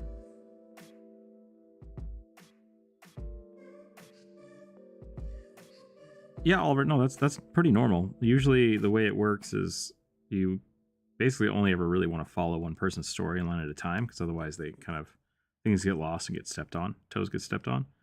So just keep in mind that just because it's your story right now doesn't mean that it won't shift, and make sure you give other people their time. Your story can go on pause sometimes, and other people can follow their storylines just as the DM progresses. It's pretty normal.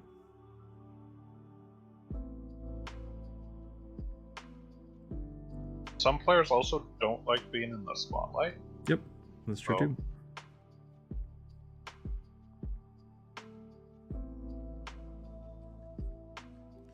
Yeah, and like I said earlier, it's D&D really should be a collective storytelling device. So even though your character is progressing the story, it doesn't mean they're the main character. You know, like it's very much this group of people who are doing something together. So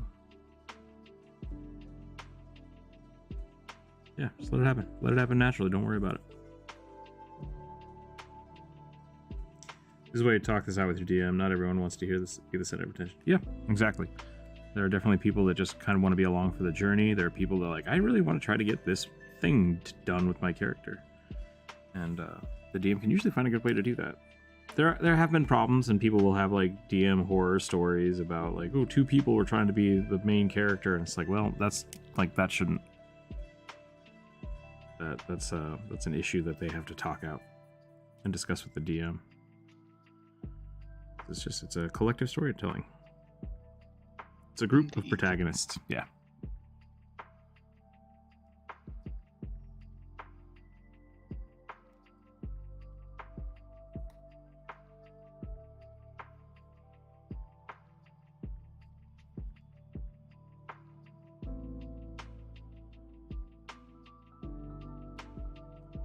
I think I'm about done. How are you doing, Burning? I think I'm about done too. I'm going to give him some fishing lures. Maybe one more up here. And I think that's a good place to call it. It's 2:30, not too bad. I do have a video that I'm going to release a little later today. I'll probably have it hit the internet here in 2 hours-ish, I think. Do I want to do it as the premiere? I kind of want to do it as a premiere. I might as well, and then we'll just let it go over the weekend. But hopefully people enjoy that. next week I'll put out another call for characters. So if your character did not get drawn this week, feel free to put it back on or pick a new character next week. And we'll keep doing this. We'll keep having fun. These are great. Thanks for all your wonderful comments. Thank you for all your suggestions. And yeah, that's all I got. All I got.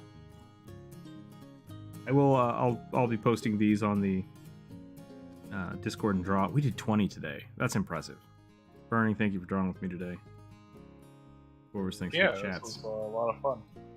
I'll post these in the Discord if you want to use them for your home games, your character in games. Brain not good for your home games or your character sheets. That's totally fine. Just let me know. I'd love to see them. Let's see if we can find anybody to raid today, and then we'll have a good weekend. I hope.